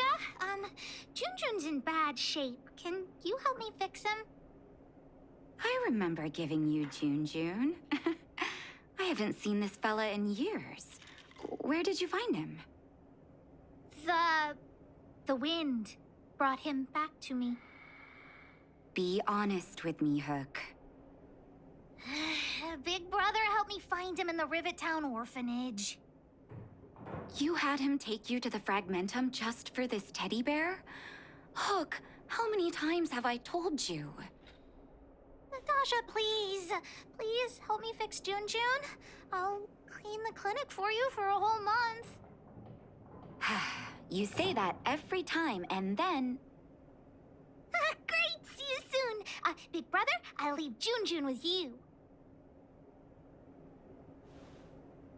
What am I going to do with that girl? You shouldn't indulge her, outsider. I know it's difficult to tell Hook no, but sometimes it just has to be done. June. So she gave her bear a name, huh?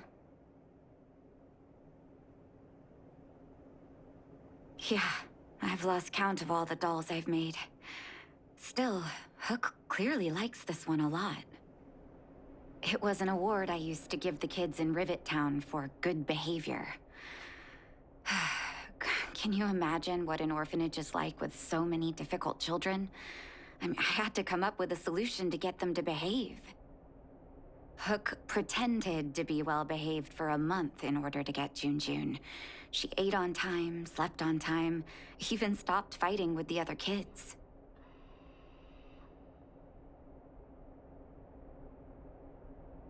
I'm afraid you have no idea how much she suffered that month.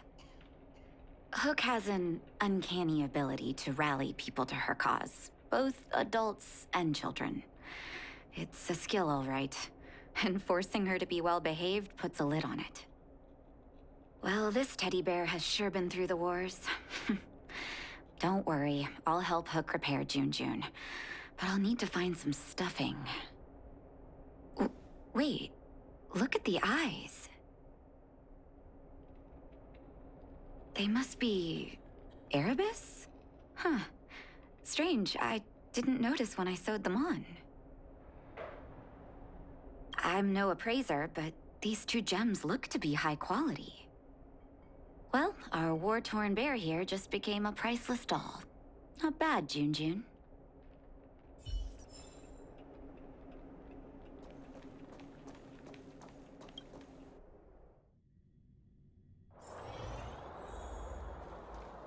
Did the old witch yell at you?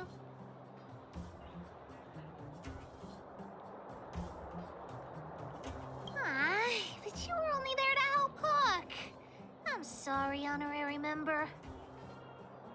Never mind that. You didn't tell her what I was really up to, did you? Great. Your loyalty as an honorary member of the Moles is acknowledged.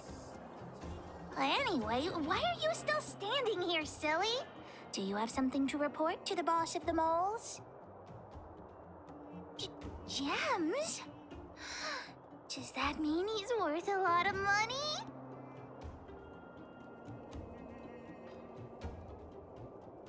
What are you talking about? Of course I do.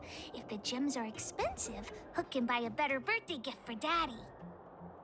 I don't want to keep Jun's eyes. If some kid gets a Jun with no eyes, they'll be sad, right? Anyhow, this is super useful intel. If you've been with the Moles a bit longer, I'd be promoting you to third in command right now. I'll need your help again after Natasha fixes Jun. Always be prepared to answer the call of Pitch Dark Hook the Great.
Clemency?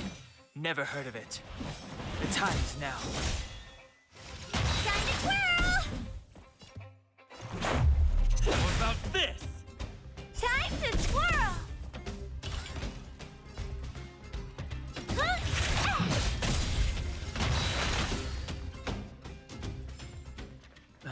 Past victories don't guarantee future ones.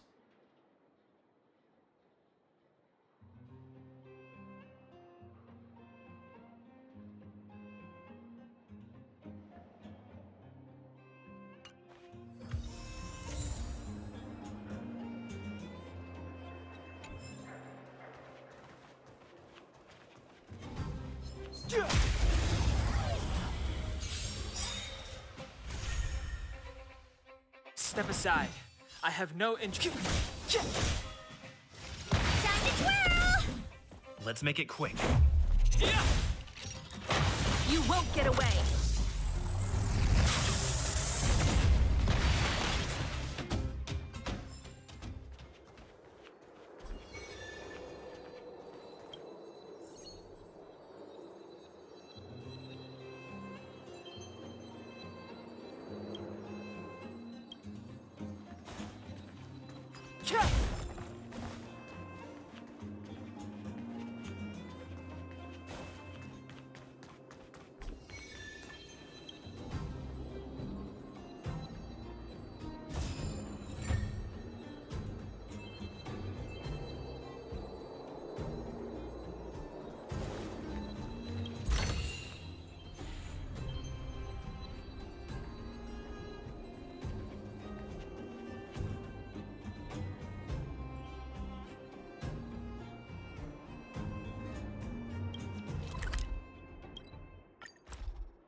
I'll need to record today's notes in the databank.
I'll need to record today's notes in the databank.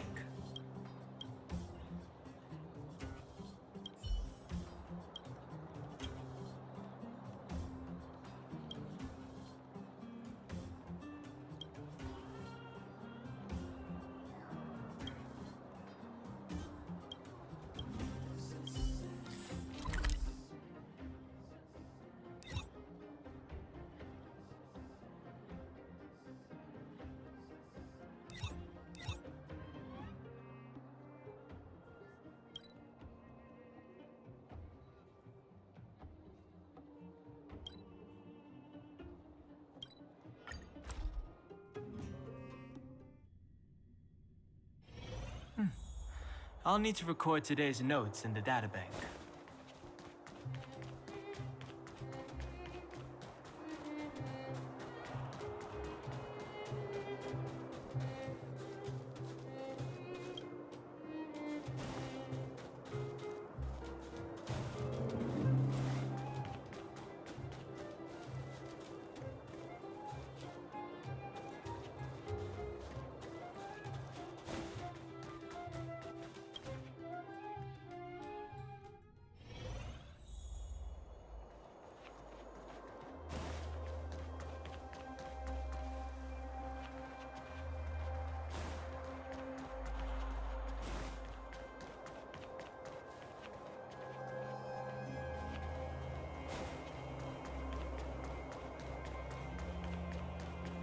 This will strengthen our...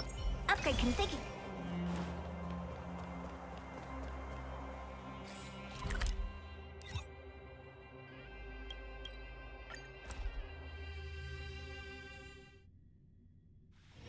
Is there anything interesting here? I doubt it.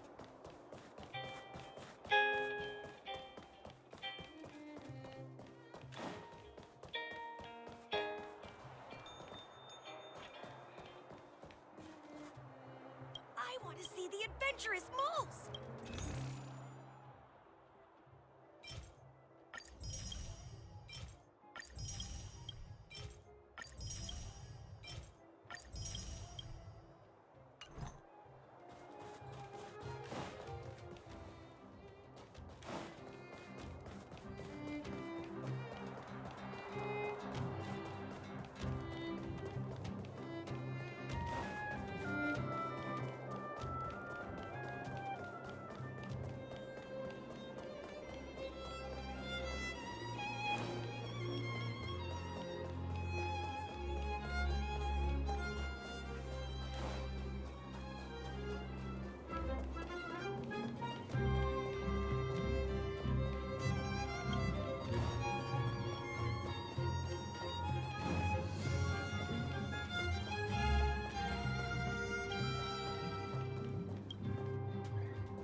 Is there anything interesting here? I doubt it.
anything interesting here?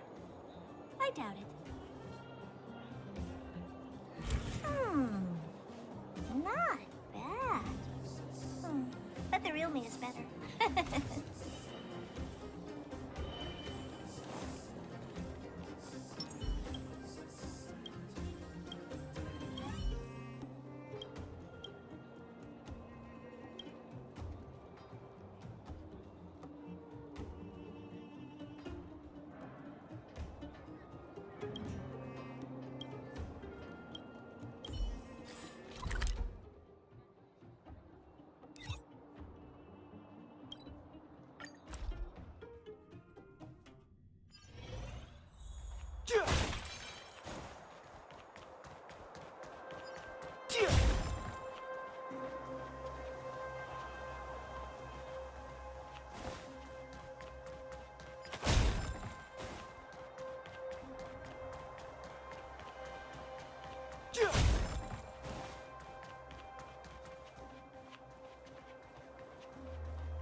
The mining team is I'll need to record today's notes in the databank.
This will strengthen.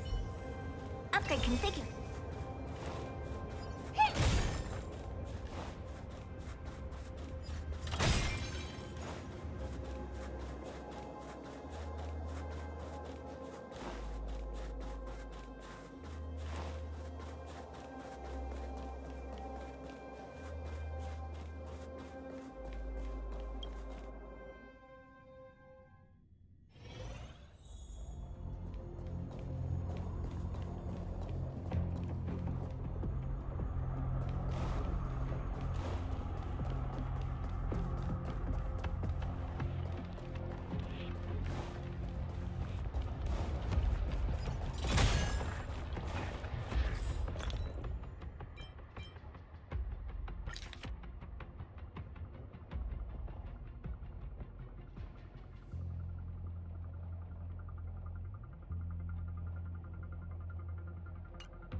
This will strengthen our position. This will strengthen our position.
I'll need to record today's notes in the databank.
I'll need to record today's notes in the database.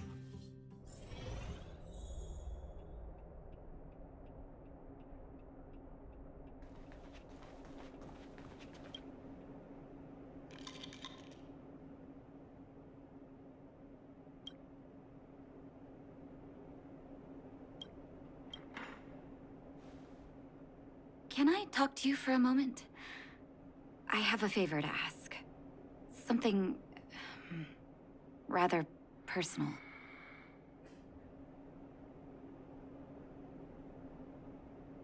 I want to thank you again for recovering the Wonder Medicine.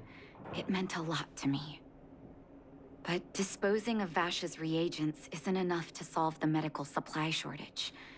Many of my patients can't be seen promptly, and my stock of medicine is running low. Thanks to you, the route to the overworld through the furnace core has reopened. I'd like to use it to return to the surface and see if I can get some help.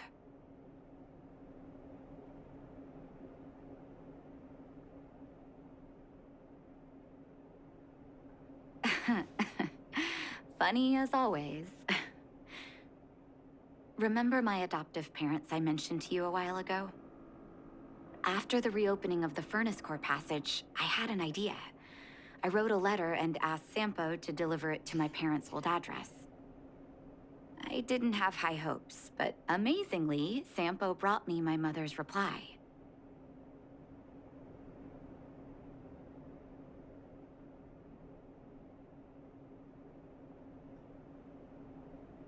No, I recognize my family's handwriting. We are all doctors, after all. Mom said they still live at the old house, but they're not working on the front lines anymore. They should still have some connections in the medical school and the hospital, though. If I'm lucky, maybe I can convince them to send extra medical supplies to the underworld. Of course, that's not the only reason for me to go back to the surface.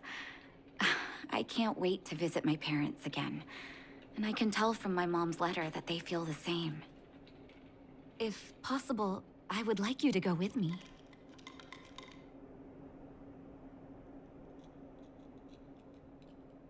Wonderful. That's such a relief. I've sent another letter to my mom telling her to find us near Fountain Plaza. Don't worry, I know my way around the administrative district.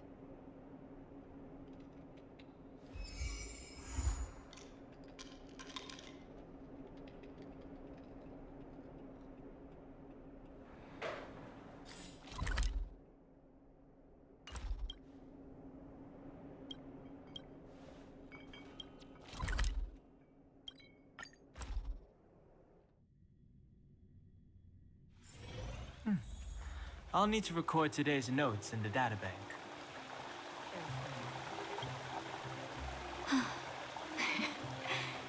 This place doesn't seem to have changed much from what I remember. Oh, there you are. Sorry, I got distracted watching the crowds. Look at the busy flow of people. Life in the overworld carries on as usual, as if nothing has happened. We're a little early. I've got an idea. I want to buy my mom a gift. You're more of an overworld local than I am now. Any suggestions?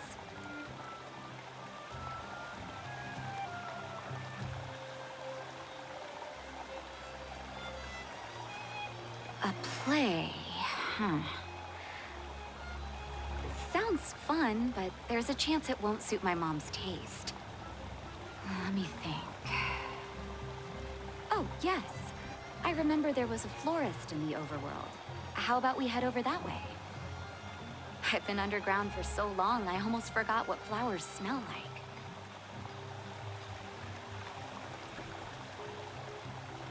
Careful now. Don't get you.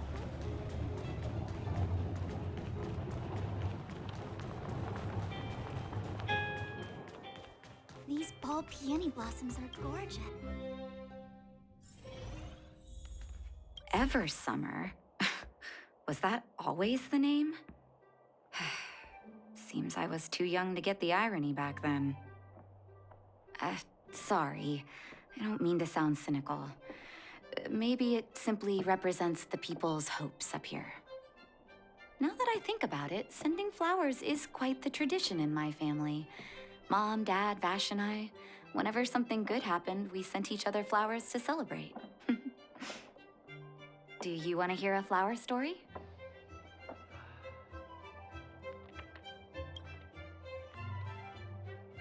Each year for their anniversary, my dad would send my mom a bouquet of ball peonies wrapped in red paper. I heard that ball peonies represent love that knows no end. It does fit their marriage.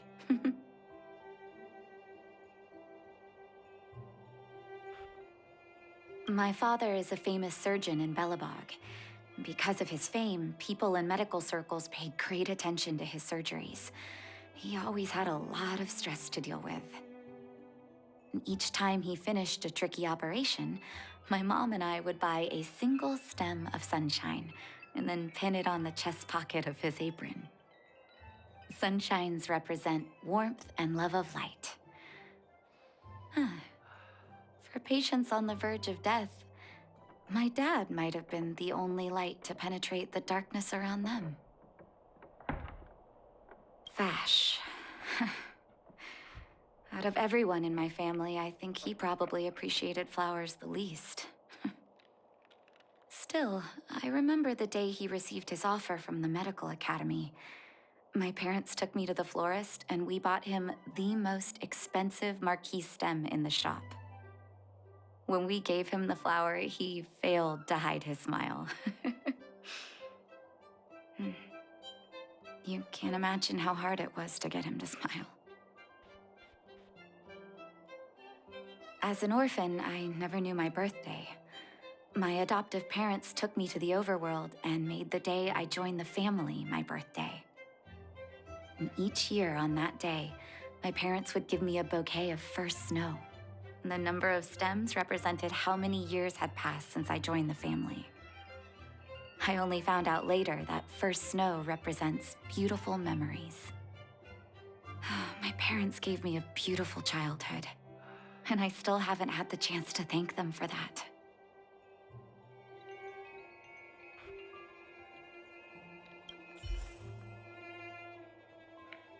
Mom will like this.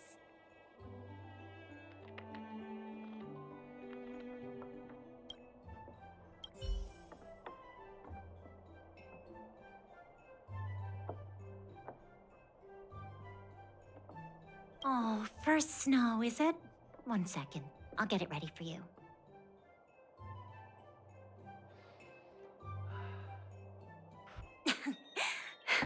There you go. Sorry for the...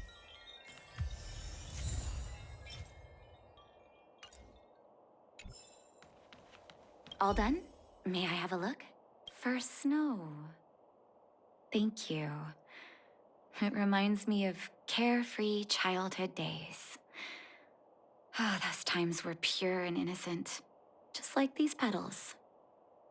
I knew you'd pick the right flowers. Mom and Dad will be so happy. Let's go. My mom will be there soon. Best not to leave old folks waiting.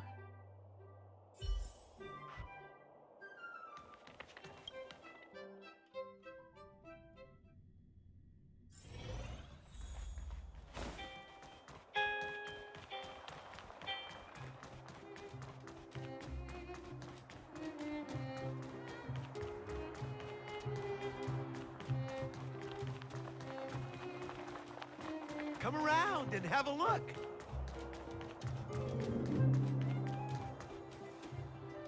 Mom!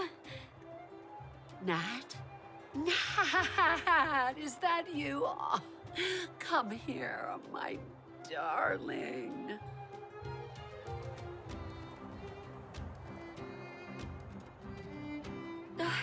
It's been too long, Mom.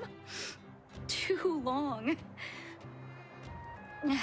Sorry, I don't usually get this emotional. How have you been, Mr. Oswell? Thank you so much for taking care of my parents these last 10 years. I'm doing fine, Miss Natasha, just fine. Look at you. You've blossomed into a fine young woman. Such a pity that your father... Dad, I was wondering where he is. Is he... It was 3 years ago, Nat. No need to be sad. He passed away very peacefully.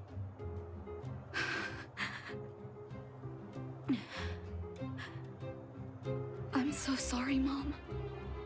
so sorry. For 10 years, I left you both in the overworld.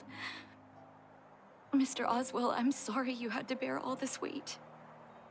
Don't be, my dear. It is my honor to look after your parents. It's not your fault that they sealed off the passage between the surface and the underground. Don't be so harsh on yourself, daughter.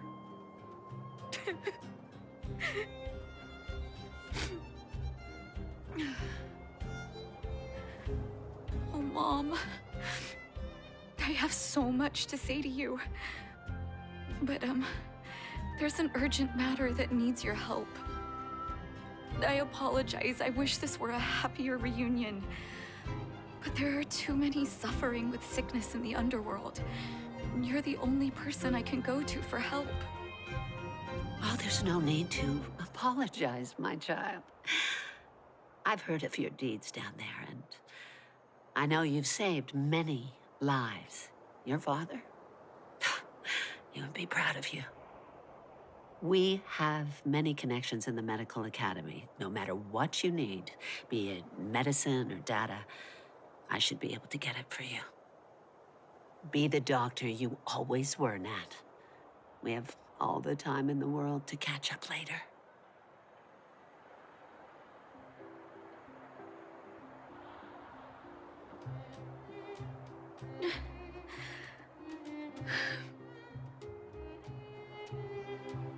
It's all right. I was prepared. Although it still hurts to hear it from Mom. With her help, we'll be able to ease the underworld's medical supply shortage. That's good news for patients who'd lost hope. I really wish I could spend the whole day talking to her about the old days. But sadly, now is not the time. Let's head back to the underworld. We need to spread the good news. Miss Natasha, one moment, please.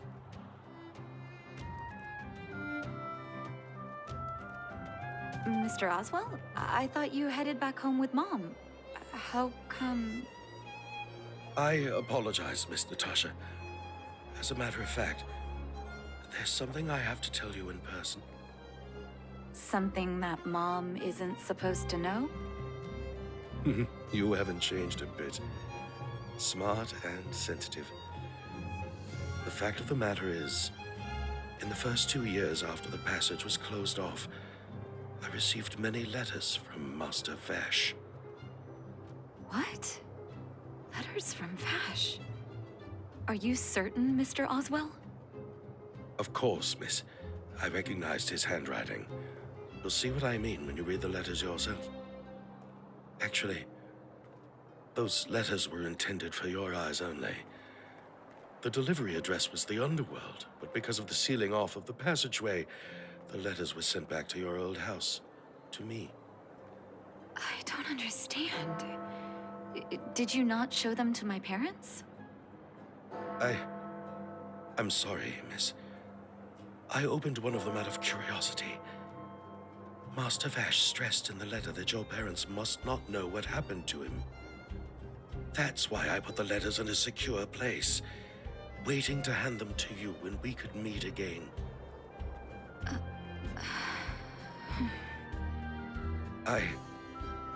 I'm not sure if I did the right thing, Miss Natasha.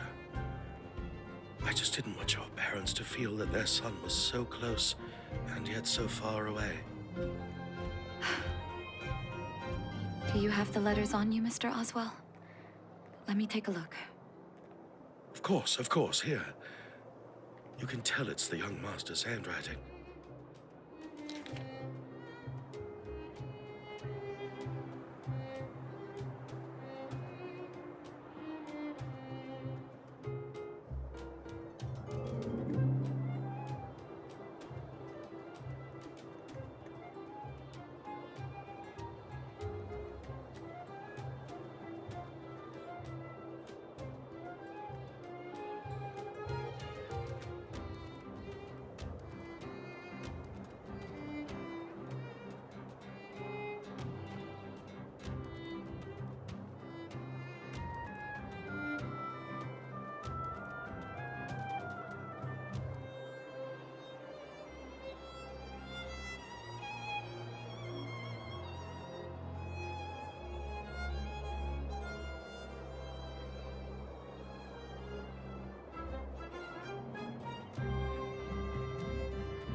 The cold has revealed to me my arrogance.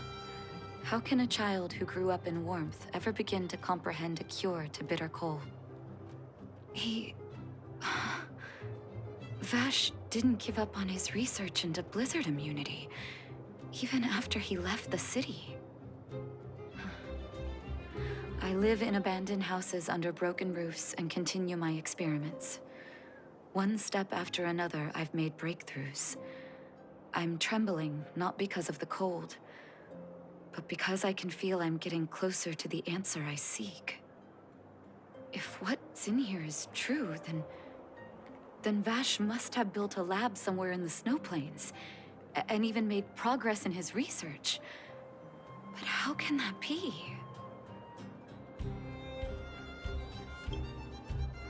There'd be no point in him lying to me in the letters. Still, it's possible he may have gone completely insane before he started writing them. I need to leave the city to recover my brother's research data. Are you willing to come with me? Leave the city? You are taking too much risk, Miss Natasha. I know, Mr. Oswell. But I have a hero with me. He saved the underworld. I'm sure he'll protect me, right? Vash, it's been so many years. Are you still alone in the blizzard? Oh, ignore me. I'm just talking to myself. Let's go. It's time to face my past head-on.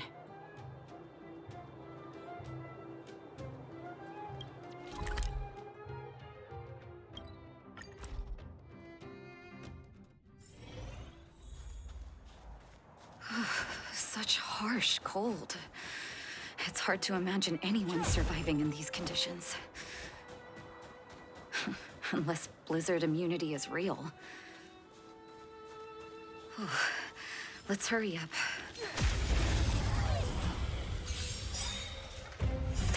You won't get away!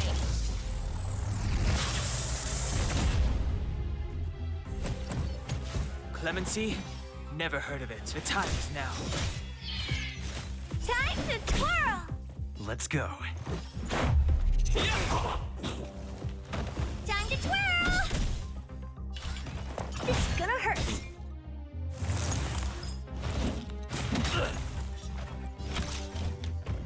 One at a time!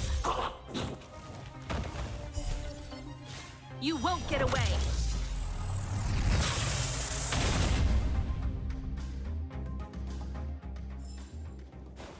Past victories don't guarantee future ones. Upgrade configured.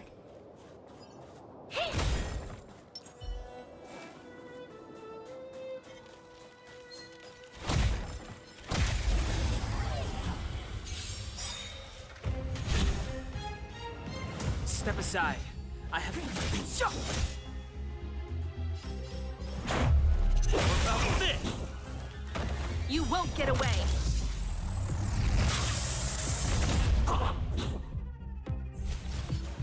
Clemency? Never heard of it. Time to twirl!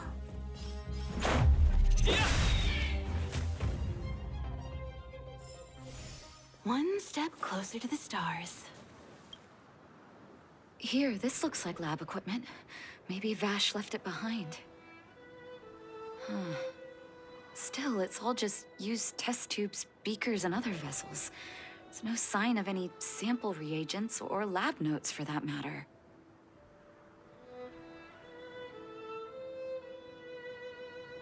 Oh, I know my brother. He's meticulous when it comes to medical experiments. There's no way he wouldn't document his results. I want to go deeper into the snow plains. Can you press on any further? Gosh, the temperature keeps getting lower, but we can't give up halfway.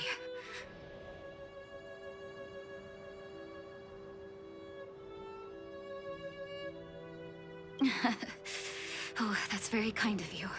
But don't you underestimate the leader of Wildfire. Let's press on then. This may not sound like me, but I hope that deity the architects worship can grant us some luck.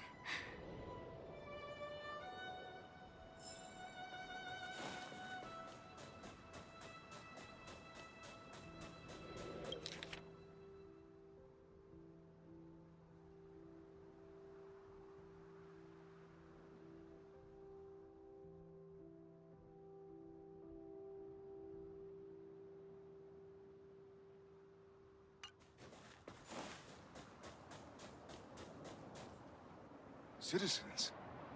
Outside the walls? Hey, you two! Stop right there! That's a Silvermane guard. Oh, I'd almost forgotten. No one can leave Belobog without authorization. Looks like we need to talk our way out of this.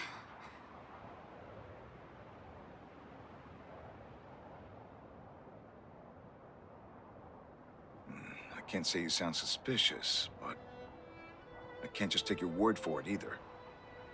Captain, look at her necklace. Maybe she's telling the truth. It's the same as Dr. Vash's.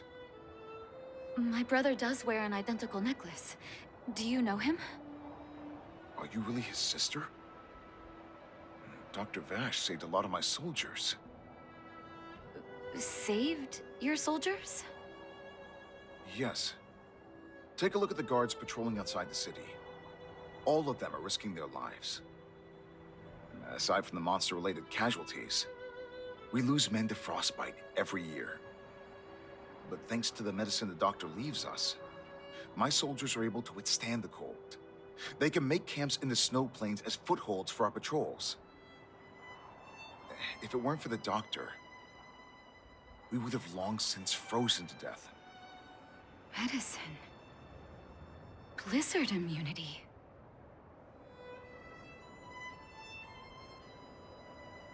The medicine is extremely potent. A small vial can keep someone warm for a week. We have over half our stock left.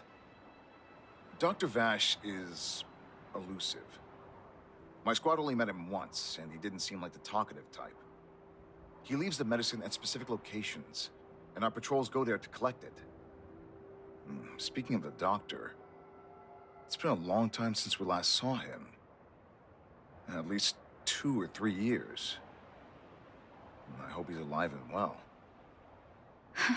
So he really did have a breakthrough in the snow plains. Oh, did the medicine have any side effects for you? Side effects? Not that I know of. If there were a problem, it'd be that we couldn't go back to the city until the effect had worn off. Because the city would be too hot for us. We'd break a sweat just sitting idle. Thanks for the information. We're planning to head deeper into the snow plains to find my brother. Seems like you've made up your mind. I'd really like to send some of my men with you, but we can't leave our posts. Here, take this medicine. If what you two told me is true, I'm sure you're more than capable of handling yourselves out there. Thank you, Captain. We'll take it with us.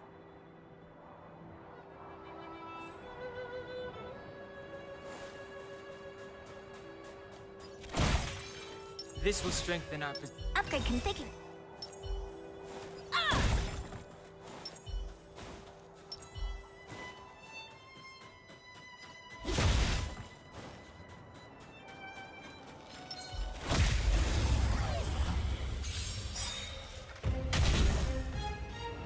Step aside.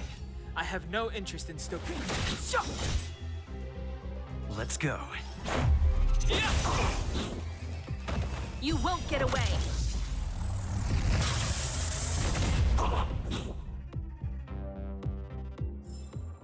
One step closer to the stars.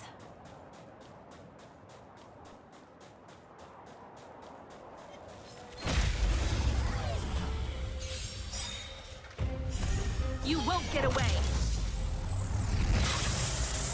Time to twirl!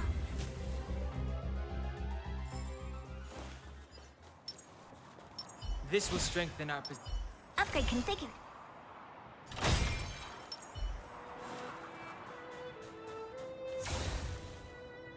Hold on. That's a big guy over there. Did you see that? There's something on the monster's back. Oh, the blizzard immunity. Shall we drink it? It's your call.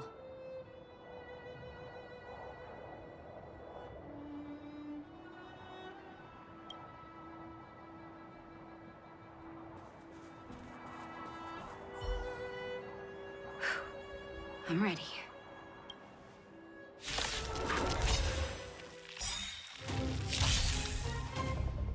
Move carefully.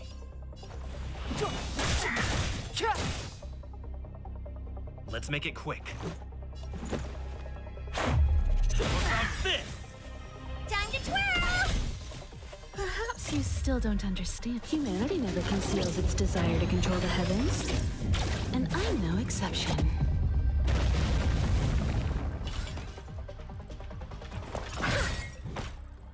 Combat is a series of precise machinations. Come one, come all.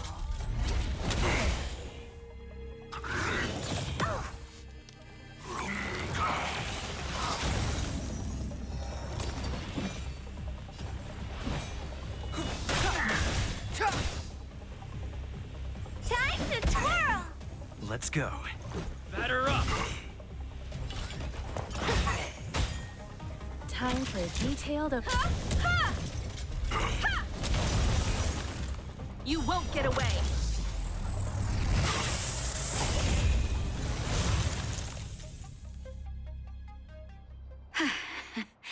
It's done. It was my first time seeing you in battle. You've got some moves, don't you?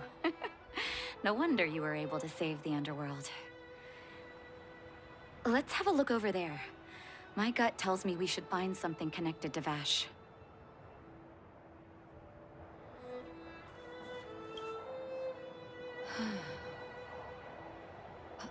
These are records of his experiments. It's Vash's handwriting. This must be the location of his final lab. Come have a look. His last experiment was nearly 2 years ago? What happened after that? But his notes seem to suggest he was working to improve blizzard immunity. Brother, where are you? What happened?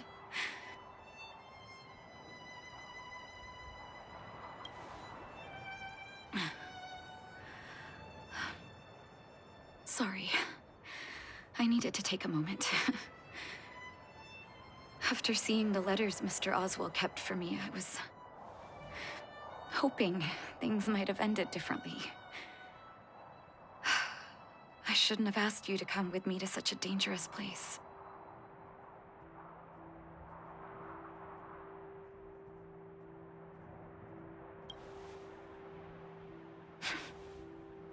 I do. I can't forgive him for what he's done. Nor can I say I don't miss him. Maybe I should feel glad.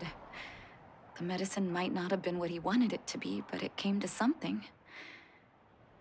Maybe he found some inner peace.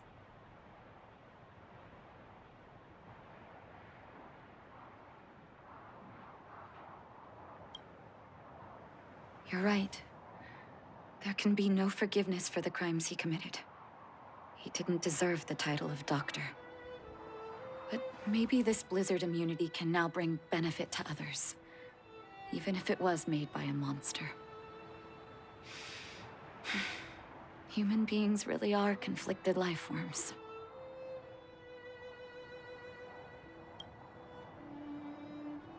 I'll take his records and data with me, and continue what he started. One day the world will see a perfect blizzard immunity. Before we leave, I'd like to ask for another favor. The last one, I promise.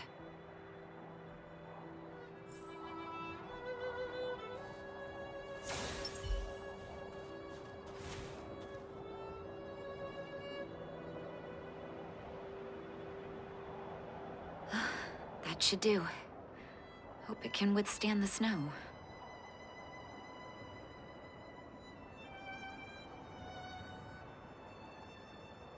You're right. Let me think. Here lies Vash. My brother. That'll do.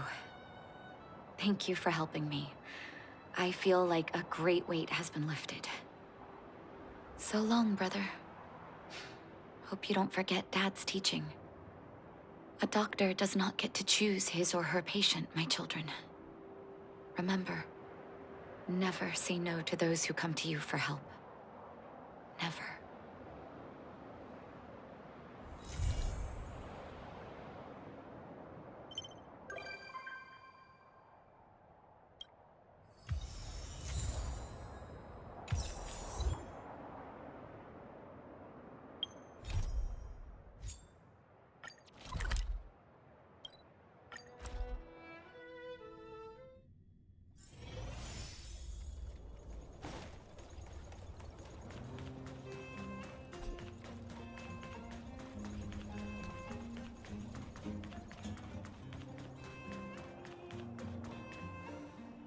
The thief has stolen parts again? How am I going to track down this crook? Oh, it's you. There have been a few unusual thefts in the dwelling over the past few days. The vagrants say that the parts they worked so hard to obtain have completely vanished. They're worried that there's a thief in the dwelling. Despite our investigations, no one has been able to track down the thief. What's even stranger is that the thief appears to be only interested in stealing parts and doesn't care about other valuable items. The vagrants had no choice but to ask Mr. Svarog to look into it, but he still hasn't found anything. I investigated the matter myself, but I came up empty-handed. Geez, I'm baffled. What a strange thief.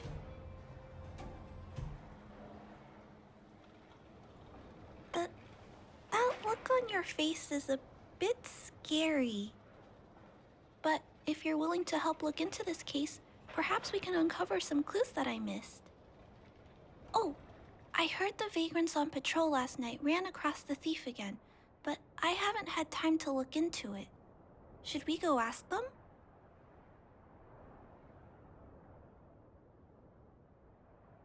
That sounds kind of weird. But actually, I think it's cool too. Now, let's get started.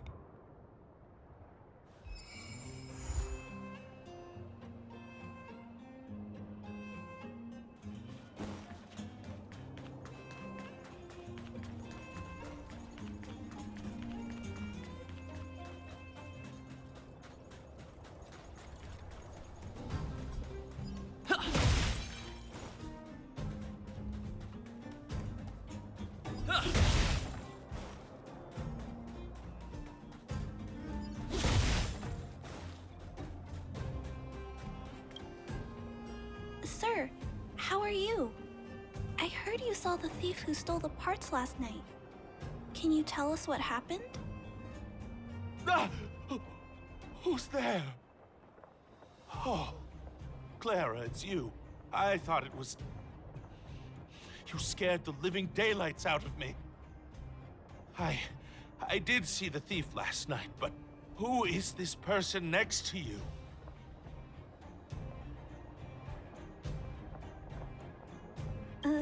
This nickname is a bit embarrassing.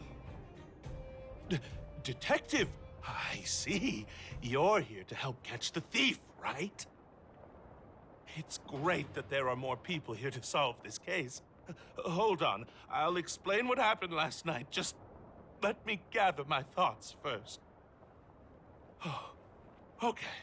So, last night, I was on patrol when I bumped into the thief stealing the parts. Then I just...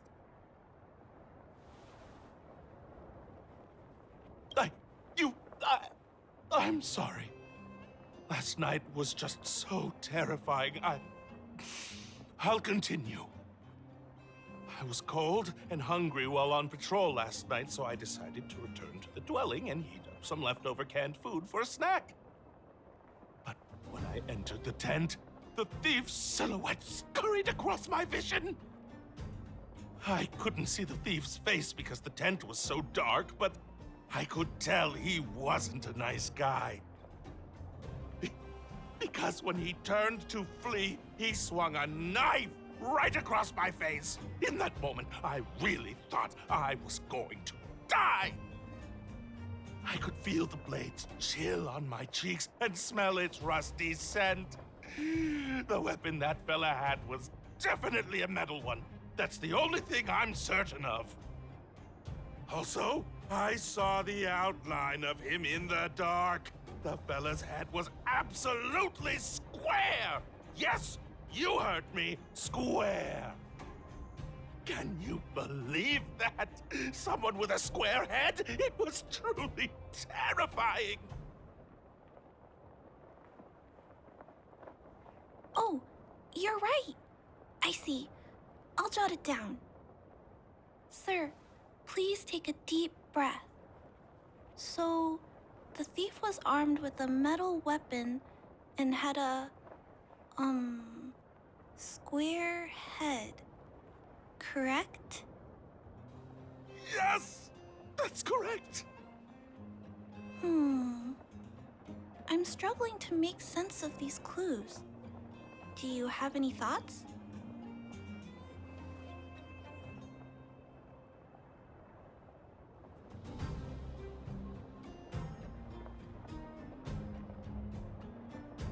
Oh, you figured it out. But how are we going to track down someone with such an unusual appearance? Ah, yes, I remember something. While the culprit was hurrying to escape, he knocked something over. He may have left some clues or something. This is a crucial clue. Let's go investigate the crime scene together. I think he ran that way. No one has touched the crime scene, so any traces he left behind should still be there. Please, catch the thief for us.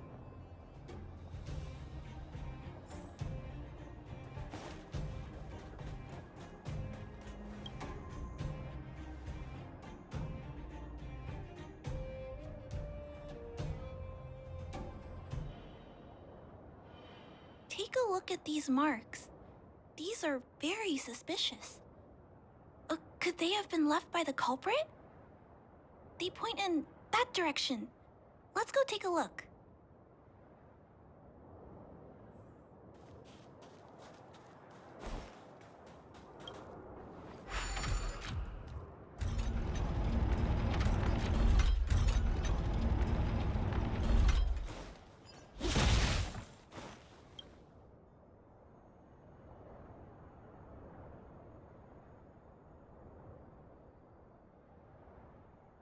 And look at these. How unusual. They don't appear to have been left by a human.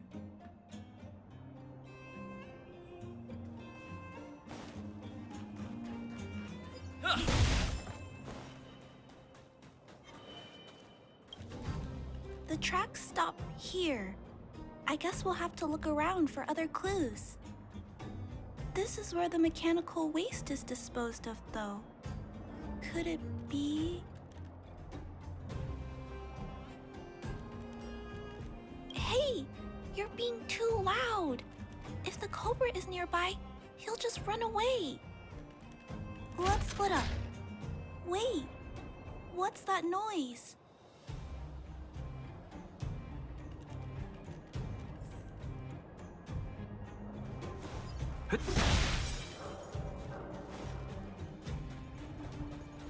It's a tiny robot? Is it searching for something? But I don't remember Mr. Svarog issuing an order like this recently.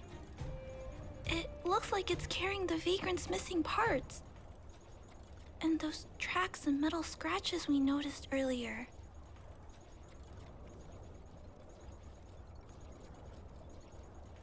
Yes, this robot model probably doesn't have any kind of metal weapon. This small robot doesn't appear to be a Belobog creation. It looks like it's been welded together from random scrap metal materials.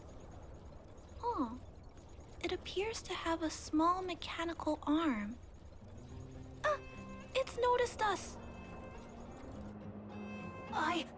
Human. Injured. No. Hurt. Please don't.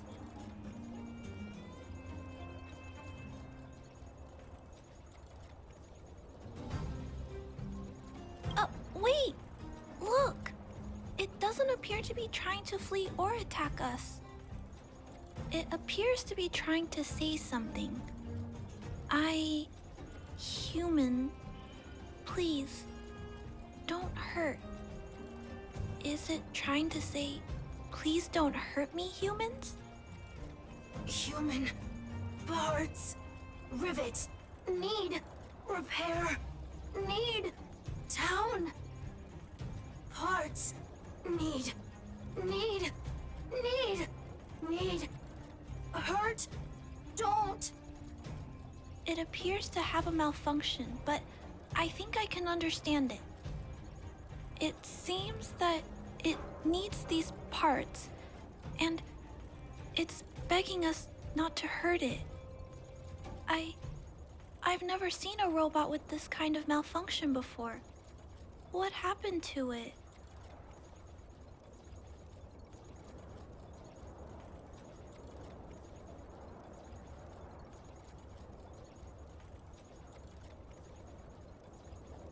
Although the small robot appears to want to communicate, its speech is all scrambled. Perhaps there's an issue with its language module. This little guy probably can't understand what we're saying either. Run. Escape. Open. Fire. Workshop. Chase. Don't. It's running away. No, we can't let it escape. It still has the Vagrant's parts. What should we do? We gotta stop it. But please don't be too rough on it. I'll figure out a way to repair it later.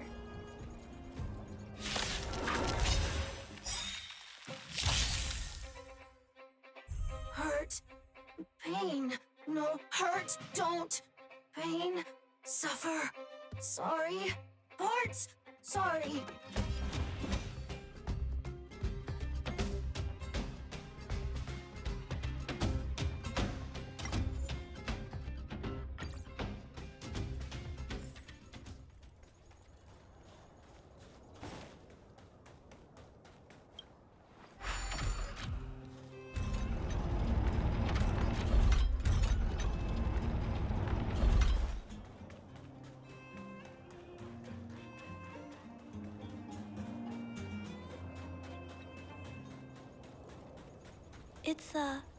It looks in those tracks.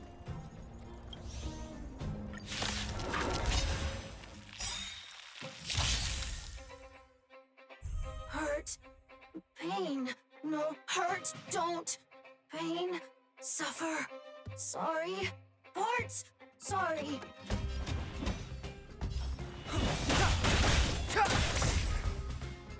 Sorry. Hurt. Suffer. Pain. No. Pain. Sorry. Sorry. Pain. Hurt. Sorry. Suffer. Sorry. Sorry. Pain. Sorry. Ouch. Pain. Sorry. Why? Sorry. Pain. Suffer. Sorry.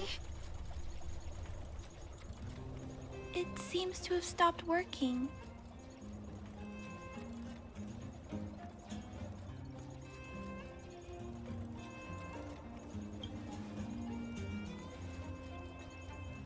Was it begging for mercy? I'm not sure what happened either. I feel bad about this. I guess we should return this little fella and the parts. I think I can... I'll repair it. And if I can't, I'll ask Mr. Svarog for help. He always knows what to do.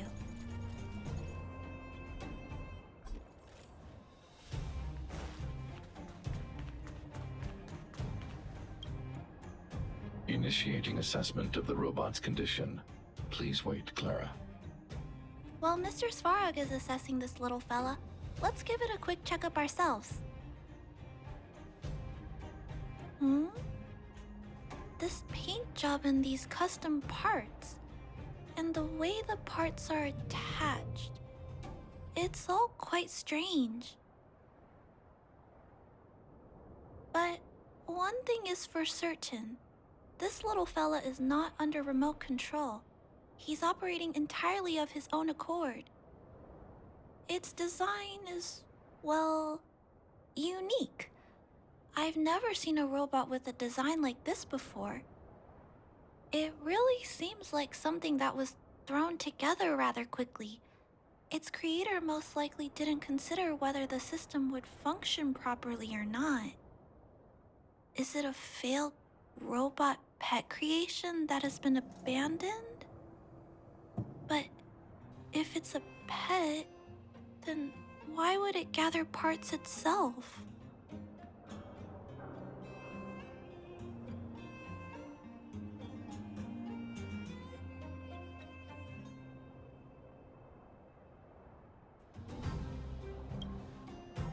I've heard that some vagrants in the dwelling keep the little robots they find as pets.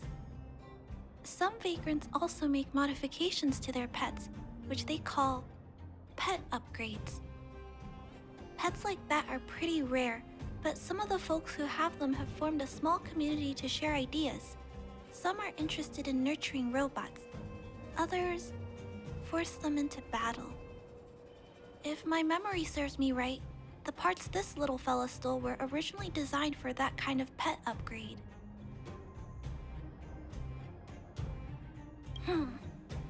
This robot pet phenomenon really gets to me. I'm sorry. I just suddenly felt some strong emotions. Let's get back to work on repairing the small robot. This jack's placement is odd. The chip is buried deep inside. If you don't look closely enough, you won't even find it. Assessment of the robot's condition is complete. The shell damage is estimated to be 98.2%. The assessment concludes that a total recovery is impossible. It is recommended that the robot's external shell be removed and replaced, while keeping the outer circuitry and related transmission devices. You can always rely on Mr. Svarog to come up with a brilliant idea. So, I guess we'll have to go find a new robot shell to fix it, right? Please don't use violent methods to solve this issue. There are other options. There must be some robot shells lying around the machine graveyard. Everyone calls it a graveyard, but there are actually lots of useful parts buried there. I'm gonna return the parts to the vagrants first. Then I'll check on the little fella. Can I trust you to find a shell in the machine graveyard, big brother? Really? You could have what it takes to be a prospector. Then, I'll entrust this task to you, big brother. Look for Toby at the front entrance. His appearance is crude, but he's the robot most familiar with the machine graveyard. Just follow Toby.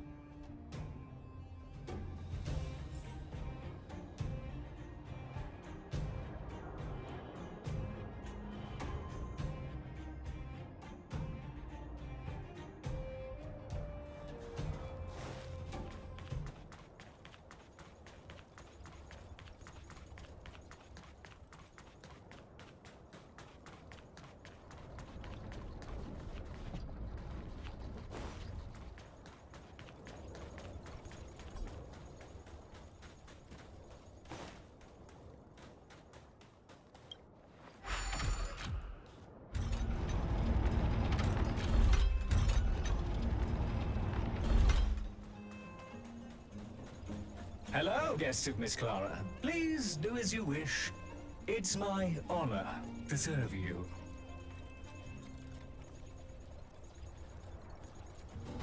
Miss Clara has assigned me the task of planning your sightseeing route in the machine graveyard. I will guide you down the path.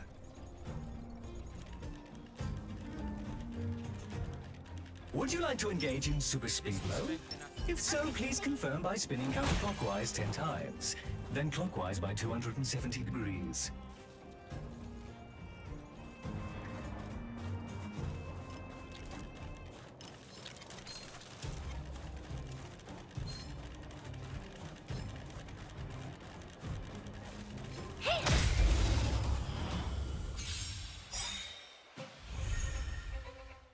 Step aside.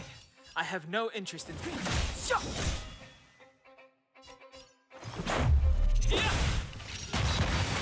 to twirl! What do you... Clemency? Never heard of it. The time is now. Time to twirl!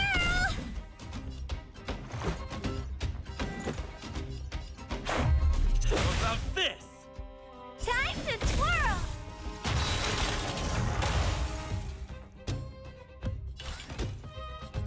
The truth of life and death. Reveal this sanctuary is but a vision.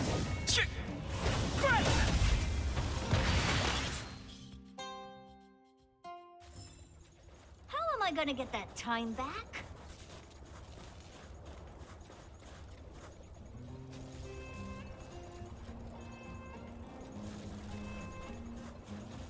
We have arrived at our first destination. This model is known as the Dire Wolf, and was scrapped after it sustained piercing damage during a battle with another robot pet, which caused the chainsaw's fuel tank to burst. Robot pet battles sound a little frightening. The inside of the armor is a total mess due to being melted by the heat. Unfortunately, it appears to be useless. We are on our way to the second destination. Please take a seat, buckle up, and hold tight.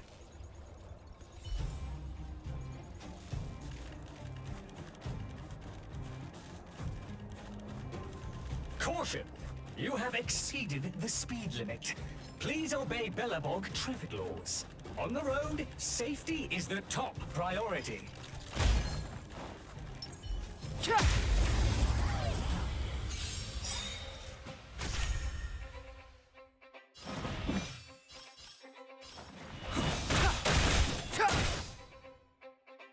Time to twirl!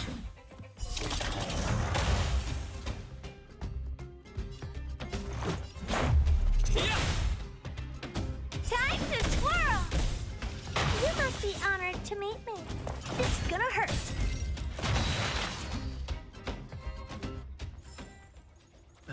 Past victories don't... We have arrived at our second destination. This module is called the Beetle, which is the same as mine. This machine was scrapped because it accelerated erratically for 7.1 kilometers after it incorrectly interpreted a command, causing the engine to catch fire and the core module to melt down. That is such an odd reason to be scrapped. However, the shell appears to be in good condition, so I'll bring it with me. Your trip has concluded. Please keep an eye out for vehicles approaching from the back or sides, as well as enemies and automatons. Your trip has concluded. I appreciate you putting your trust in Toby. A 5-star review for this trip has been automatically generated for you. You're welcome.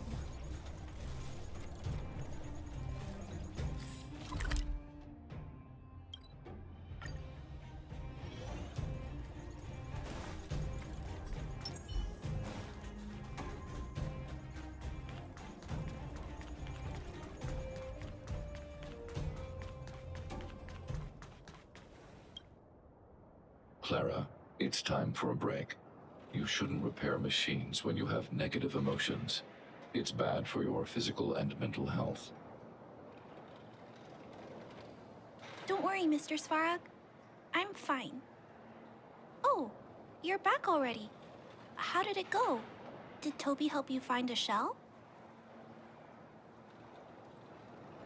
This shell. It doesn't appear to be the same design as this little fella's. But it shouldn't matter.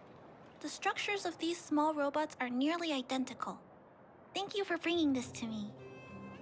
I finished extracting that chip from the small robot. Now, all that's left to do is move all this circuitry into the new shell.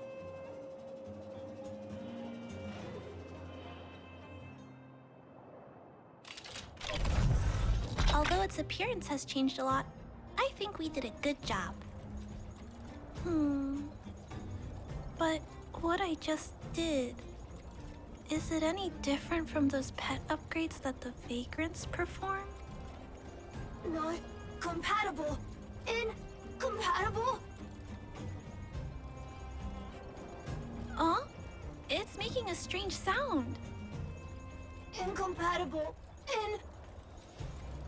What's going on? Is it malfunctioning? Incompatible. Incompatible.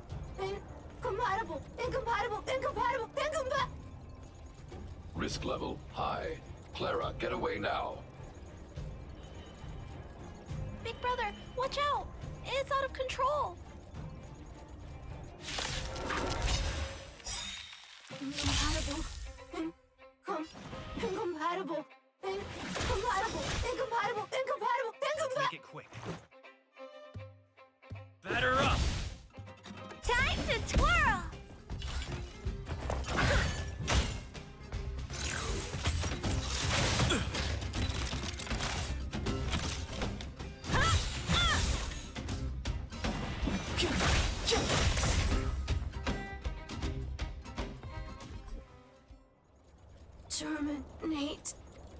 Terminate. Phew. That was close. Fortunately, Mr. Svarog and Big Brother acted fast. Why did the little fella... Was there a compatibility issue? Troubleshooting. Assessment. The system on the chip and the new hardware are incompatible, causing the robot to behave erratically. The current issue has been resolved. Risk level low. Alert lifted. It appears to have adjusted to its new shell after the battle. That's great.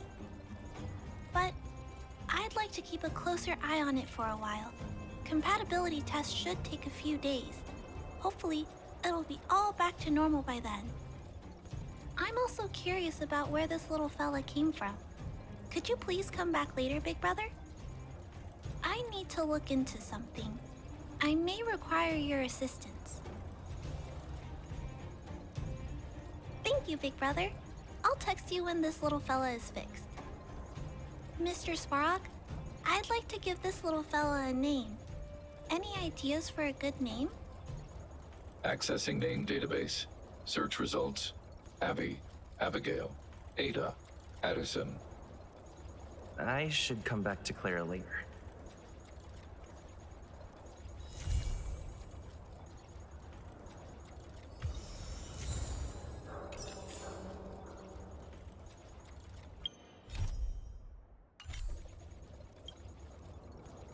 Looks like it hasn't gone back to normal yet.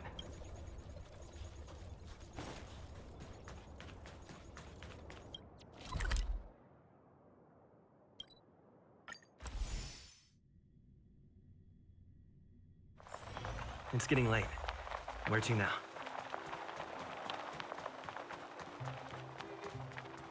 Here we are at last. It's sad to say goodbye. Nothing lasts forever. You'll stop feeling sad the moment you set foot on the Express. Hey, I'm not that heartless, you know.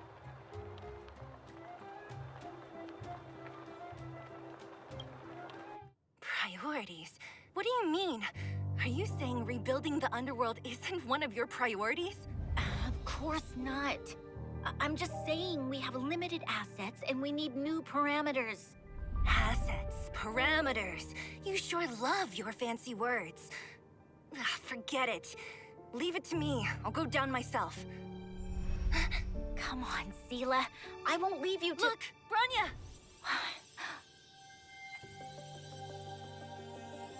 There'll be plenty of difficulties waiting for them, right? Yes. Their future is filled with even more uncertainty than ours. But we will prevail here, even if it means arguments like this go on forever. They won't go on forever if I win them.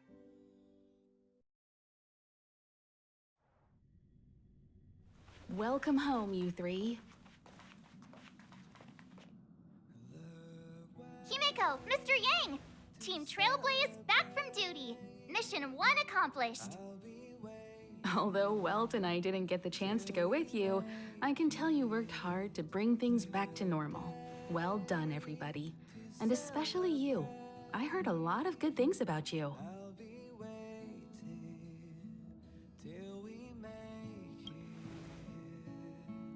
I'd say it's a solid 5 stars. Get some rest on the Express. Eurilo 6 was not an easy ride. Pom-Pom is of the opinion that we should leave as soon as possible to avoid potential resurgences of the anomalies we experienced earlier. Himeko and I agree. Which means we need to decide where our next destination is, soon. That's right. That's the path of the Nameless, I presume. Always on the road, always trailblazing. I'm not complaining, by the way. One adventure after another, that's exactly what I signed up for. Looks like March has fallen in love with the way of the Nameless. That's good to hear. You can head back to your rooms for some rest, or stay here and make yourselves a cup of coffee, whichever you like. I'll head back to my room then. There I was thinking this guy would gradually open up. We need to give him some time, March. I think he treasures the time spent with you guys. About your battle against the Supreme Guardian and the whole Stellaron situation, you must have a lot of unanswered questions, I suppose. While you were away, Welt and I did some research and came to some interesting conclusions. Let me know if you want to ask about anything. Home sweet home. Mr. Yang and Himeko must be bored given how long our train had to stay here. The Express crew tread upon the Trailblaze. We travel between worlds, like a thread weaved into the life stories of others. The universe is vast beyond our imagination.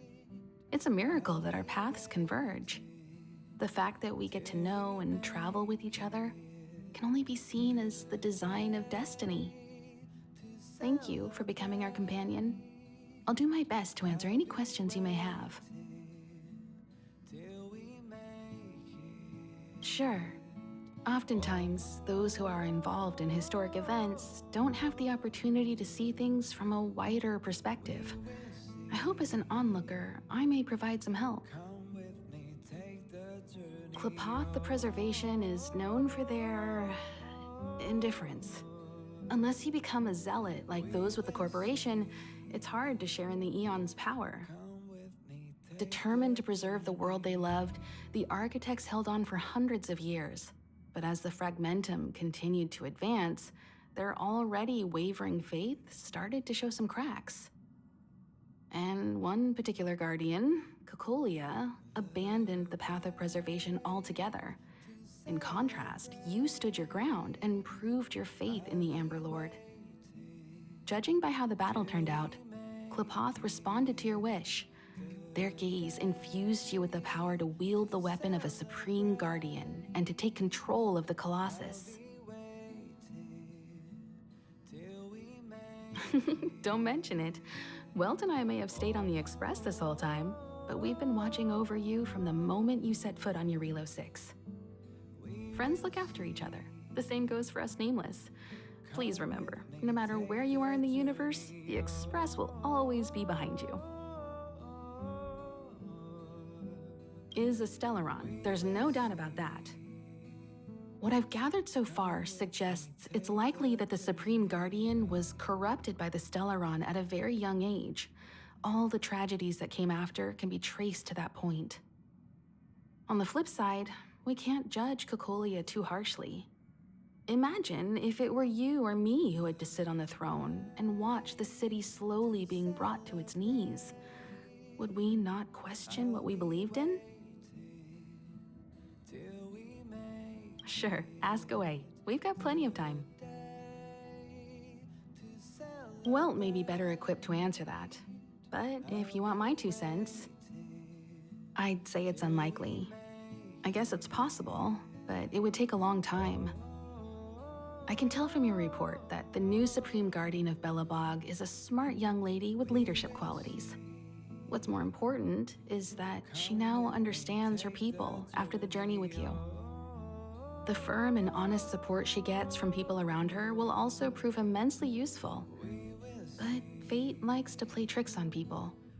Even if during their lifetime they manage to make Eurilo 6 prosper again to a certain degree, they will remain vulnerable and helpless to countless threats lurking in the recesses of the universe. We can only give them our best wishes from afar. It's virtually impossible to destroy a Stellaron. No one, not even Herta, has found a way to break its structure. The best we can do at this stage is to prevent its energy from overflowing. When the Supreme Guardian was defeated, the Stellaron that had been transmitting energy to her exposed its weakness to us for a brief period of time, allowing Welt and I to contain its power. That's about all we can do about a Stellaron. It may be suppressed for now, but it's only a matter of time before it regains power. But this brief window should allow the people on this planet to heal and rebuild. You're most welcome. Have some rest. You've earned it.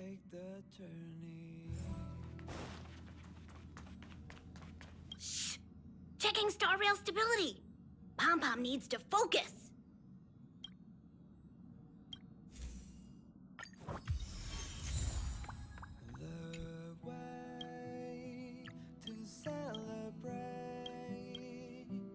I'll be waiting till we make it the day to celebrate. Not so long ago, I was still wondering whether I'd ever see Belobog's sky again. Now I'm on a train coasting through the universe. Sorry. It's so beautiful outside. I got a little lost in thought.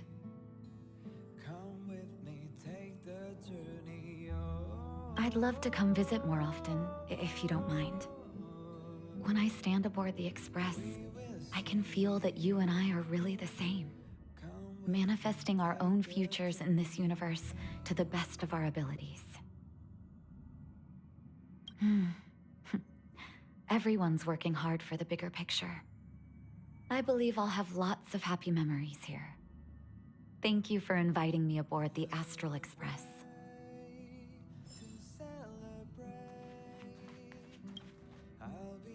So, your first trailblazing expedition has concluded. How do you feel? Be it joy or pain, success or regret, it's all part of the journey.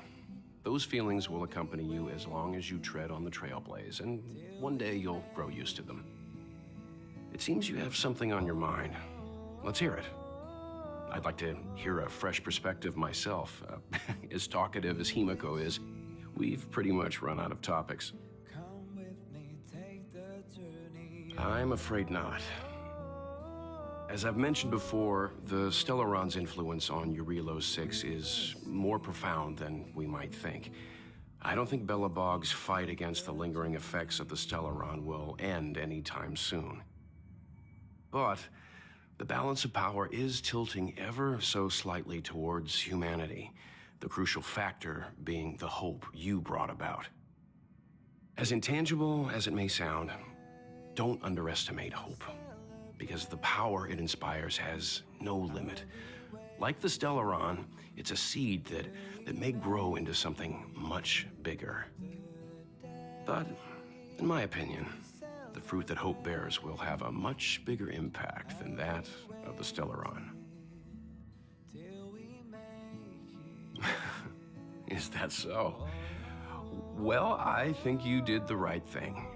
It's better to move forward with the burden of knowledge than to tread a perilous road with blind optimism. I remember a distant world where the people were faced with unimaginable danger every single day. But they saved their planet time after time with wisdom and courage. This goes to show how much of a difference ordinary people can make. I hope your Relo 6 sees that too.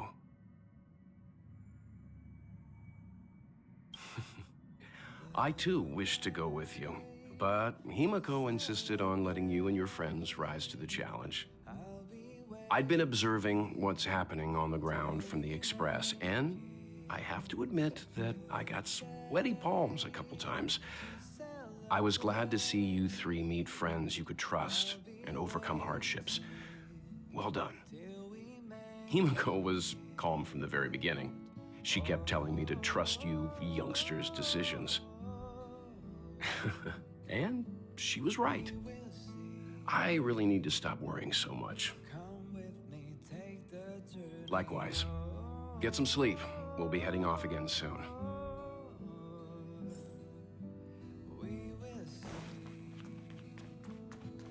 Come with me, take the journey.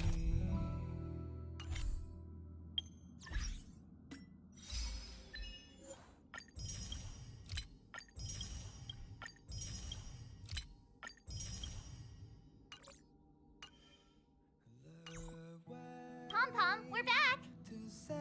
Shh! Checking star rail stability. Good to see you too. Spatial readout.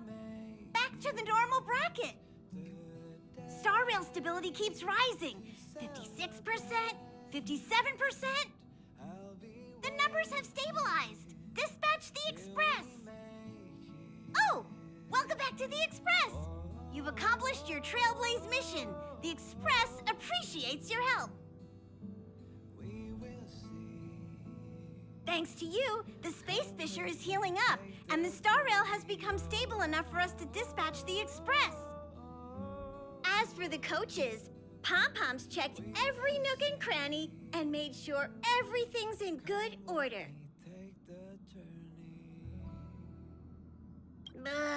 Don't worry about it. Your Relo 6 probably doesn't have anything worth buying anyway. Plus, it's your first time on a Trailblaze mission, so Pom-Pom will let it slide this time. But don't forget, next time. The destination will be announced at the navigation meeting. For now, get some rest and stay tuned. Oh, Pom-Pom almost forgot. There you go. Careful not to spill it. Thank you, conductor.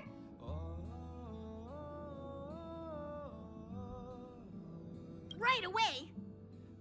To avoid encountering the anomalies again, the Express will dispatch shortly and head to a more stable area. For your safety, please don't leave your seat until the Express has reached cruising speed. We will see. Come with me, take the journey.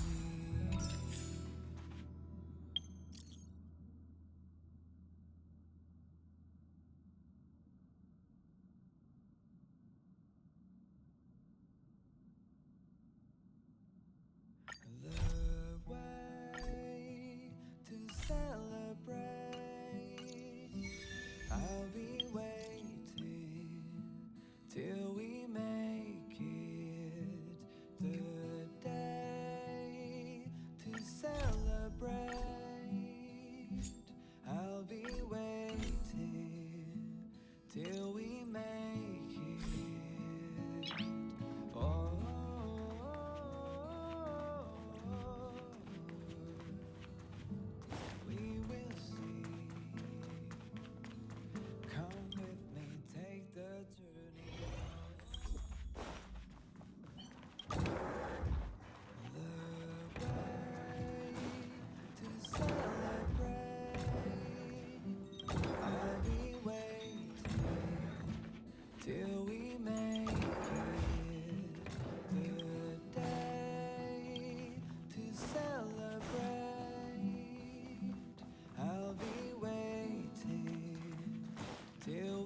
back already? Did you?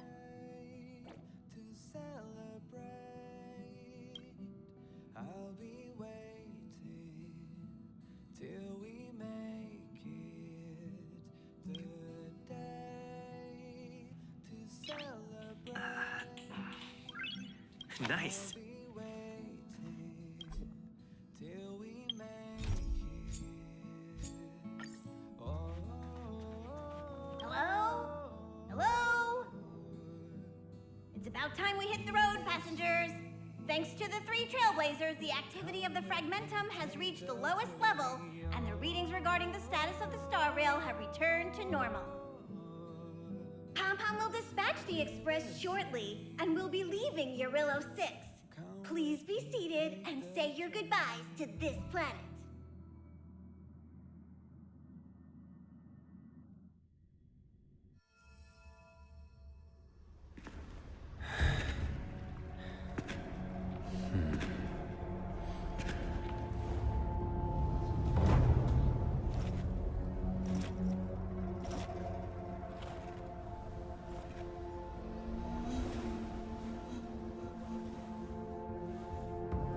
Yanqing, Yes, General. watch this person carefully.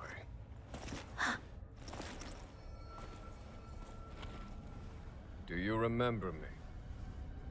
I remember. Of 5 people, 3 must pay a price. You are not one of them, Jin Yuan. Of 5 people, 3 must pay a price. You are one of them.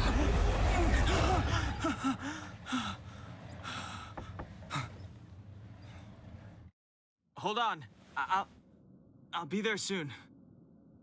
What did I tell you? He's definitely sleeping in.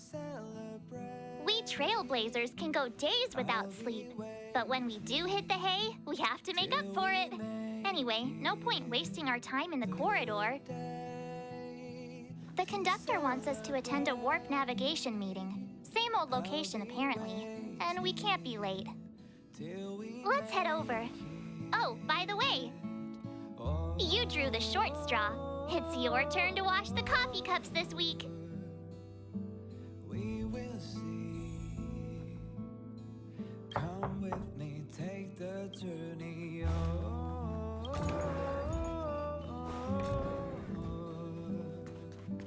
We will see. Come with me, take the journey.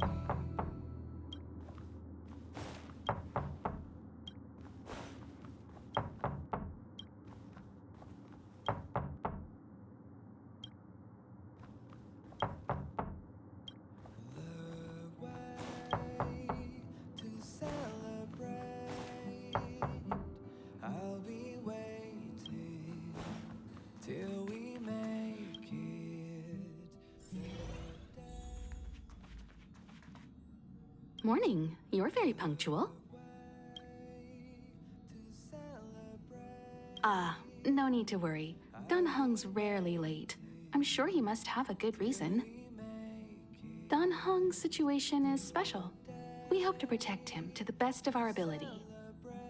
The trailblazing of Eurillo 6 is drawn to a close, and the Astral Express must depart for the next planet.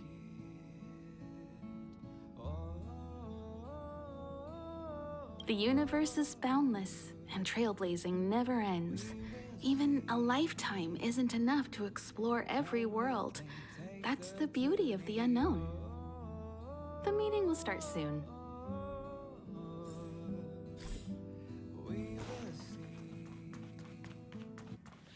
Passengers, the warp navigation meeting has officially begun. Firstly, Pom-Pom wants to congratulate you, the Nameless, for successfully resolving the problems at this stop. The Express is now able to continue along the Star Rail. The 3 of us actually pulled it off, huh? It's time for your conductor, that's me, to reveal the name of our next stop. Long time no see, Astral Express crew. It's Kafka. I came at a good time. You're all here. Every single one.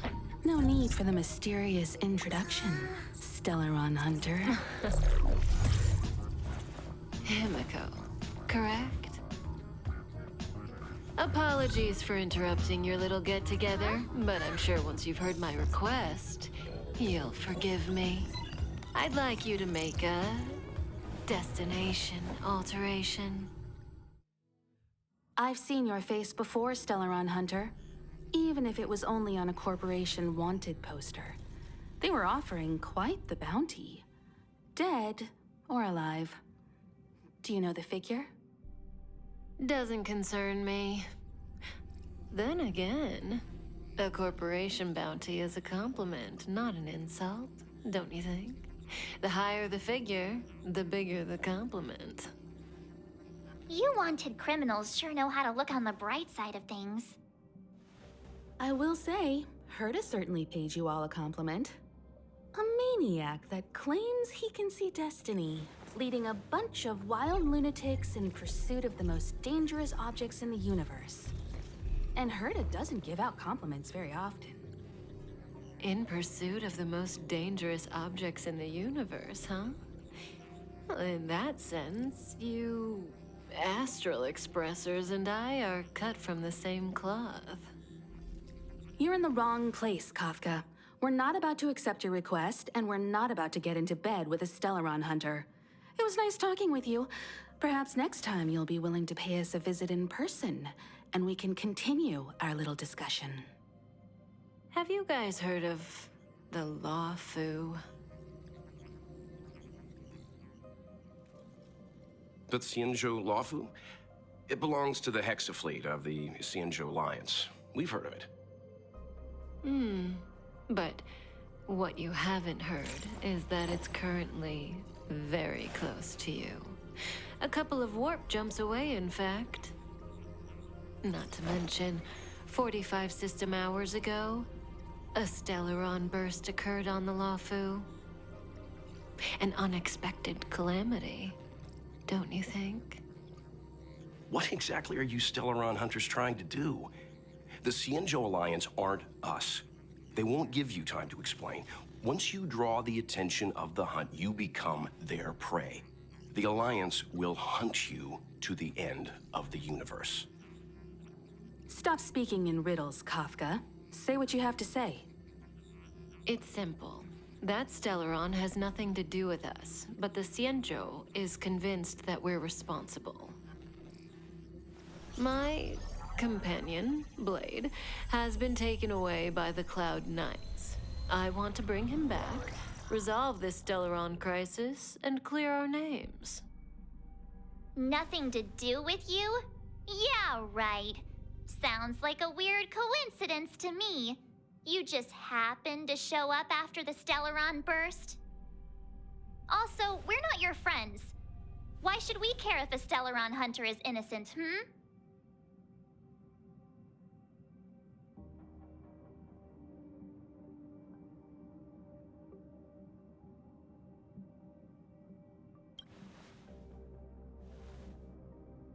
No! Why are we listening to her? The Alliance is strong. Is a single Stellaron burst really too much for them to handle? We're the crew of the Astral Express, not some squad of Stellaron-stealing super specialists. You could, of course, not get involved. Knowing that the Stellaron hasn't yet affected this region of space, you could make the jump and arrive at the next world. But sooner or later, the star rail here will be more blocked off than it was before. I can tell you what the future holds. If you don't go to the Lawfu, the Stellaron will eventually contaminate the entire ship, and over half of the inhabitants will perish. Oh, you brave and fearless trailblazers, you benevolent nameless. Can you really remain indifferent to that? This companion of yours, Blade, he'd perish too, right? No comment. Here are the coordinates. It's up to you how to proceed. Our destinations may differ, but the orbits of the stars will eventually converge. See you later.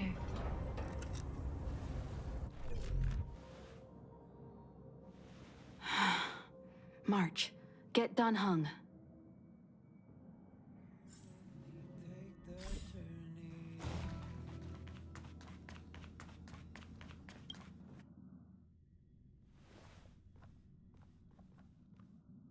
Whoa, what are you doing here?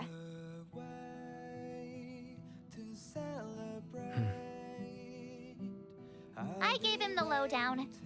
Hey, remember what I said, okay? We're gonna vote against it. I'm not gonna take orders from that woman.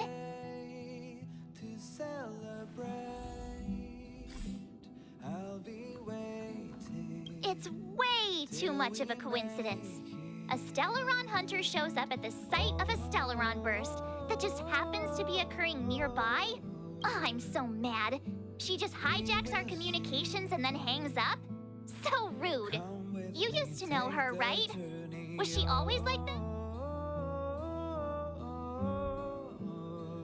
Taking things seriously all of a sudden? Oh yeah, I just spoke to Dan Heng. Here's the deal. We've all got to vote against.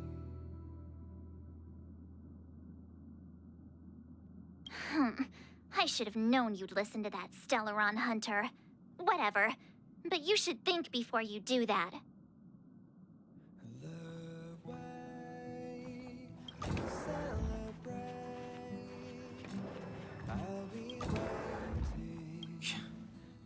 Seems like the longer I spend in my room, the stranger things are when I emerge. March told me. If it were one of the other ships, it might have been okay. But I can't go to the Lofu.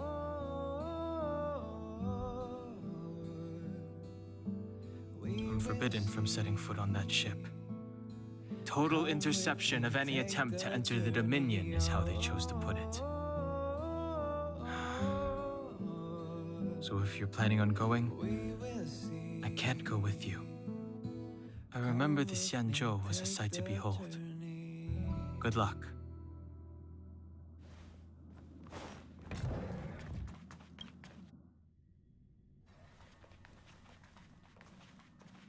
Are you okay, Dan Heng?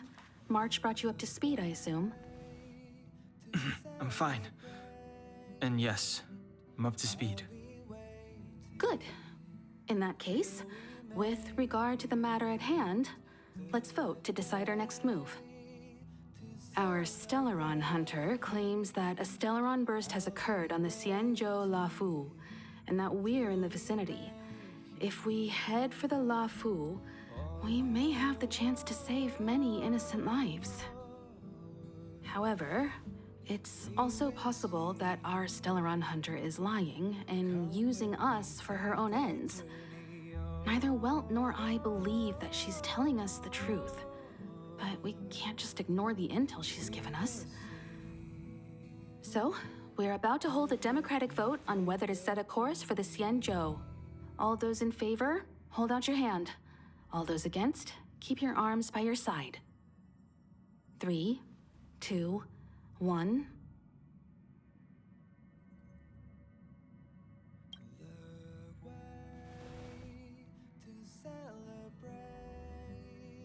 Three against 2.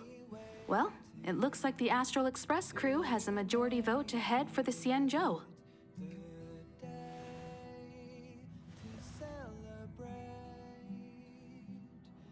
I calmed down and thought about it a bit. If it turns out that woman isn't lying, then a lot of innocent people are gonna get hurt. Now's the time for thinking about other people.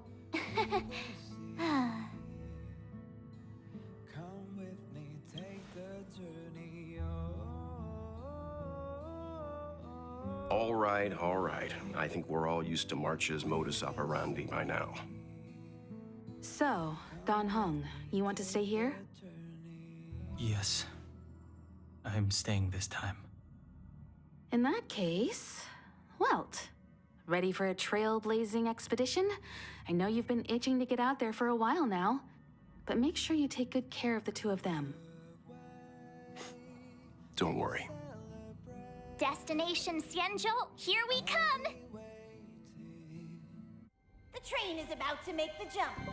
5, 4, 3, 2, 1.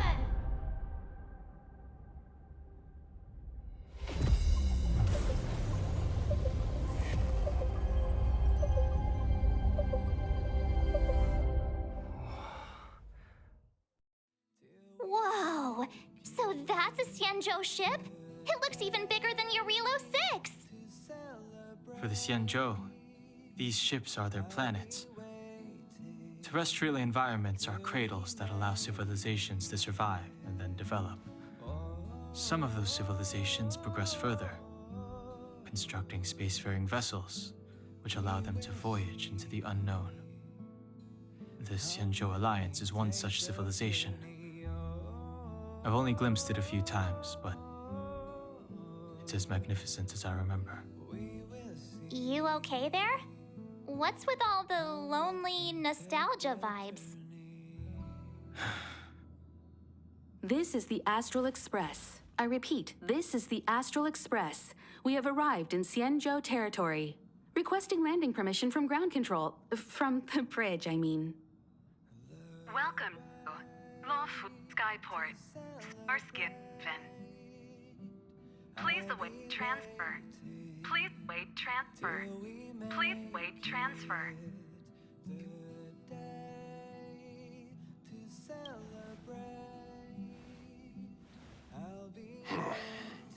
Something's not right. The signal is still repeating, but no one is guiding us into dock. Maybe the Stellaron hunters were telling the truth.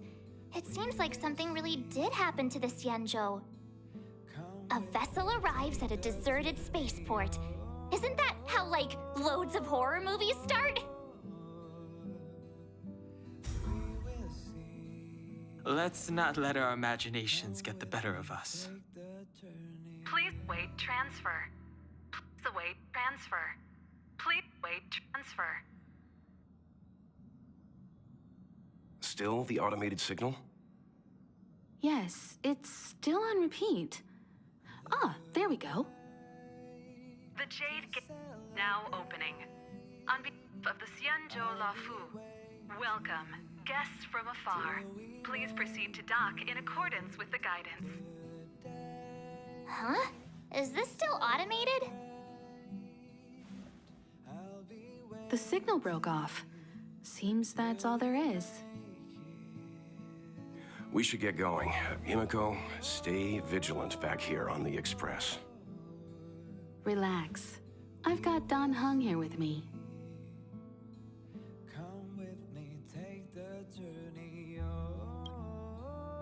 Come on! You were the most excited last time we got off the train. Make sure you're properly prepared before you set off.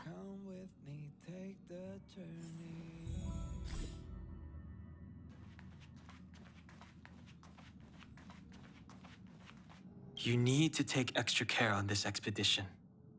I've compiled some intel on the Xianzhou for you. I hope it comes in useful.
all this universe and we just happen to bump into a Xianzhou, that guy sure has a mysterious past. We gotta take this opportunity.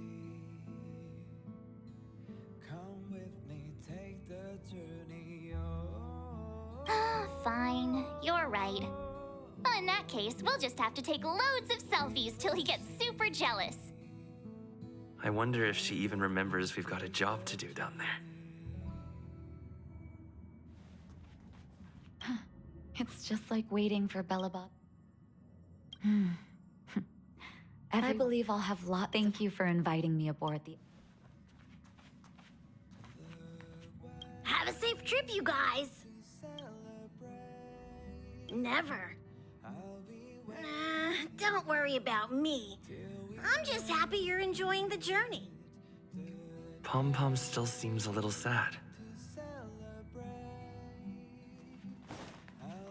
This time, you'll get the chance to witness Welt in action.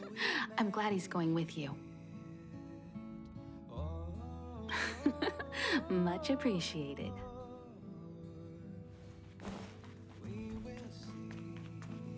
Before we set off, I need to clarify the aim of this journey with you.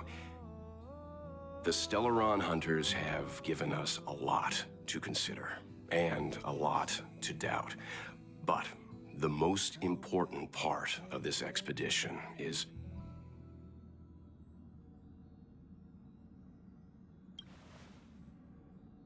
Precisely. The Stellaron hunters clearly have ulterior motives.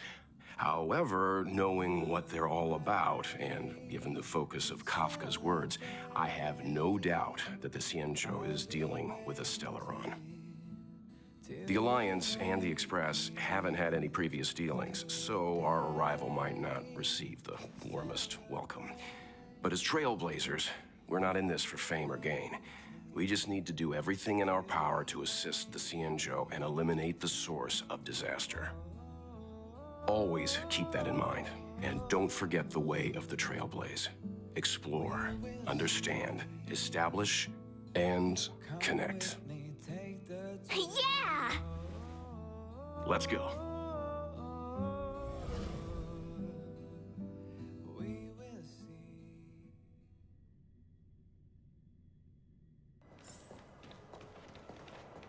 Oh, look. It's just containers as far as the eye can see.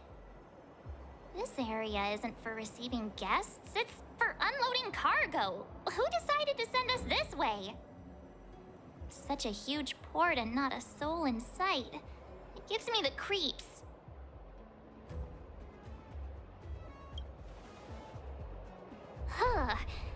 Stop talking. If there is someone here, they're in my bad books already. Mr. Yang, what should we do? We should start with the person who opened the Jade Gate. If it turns out they're not friendly, then at least they've already made things easier for us. If it turns out they were just doing their job, then we can ask them what happened here.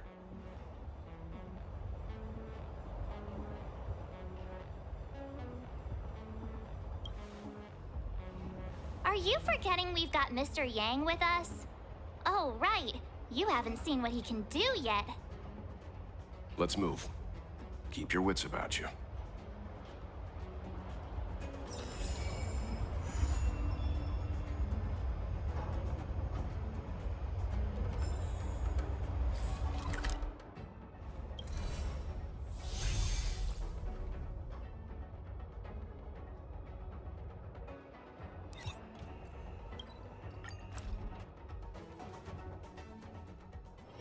It's getting late. Where to now?